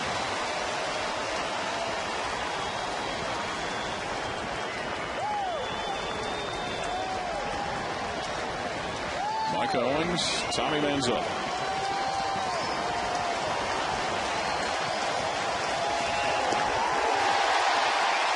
That'll do it. Big night for the Reds. 15-6. Sam LeCure wins his Major League debut. Drew Sutton, a pinch hit grand slam. Johnny Gomes, a 2-run homer. Brandon Phillips started it with a solo homer in the bottom of the first after the Reds had fallen behind by a run. But a nice Major League debut by Sam LeCure and a big offensive night. 15-6 Reds over the Astros here at Great American. We'll be right back.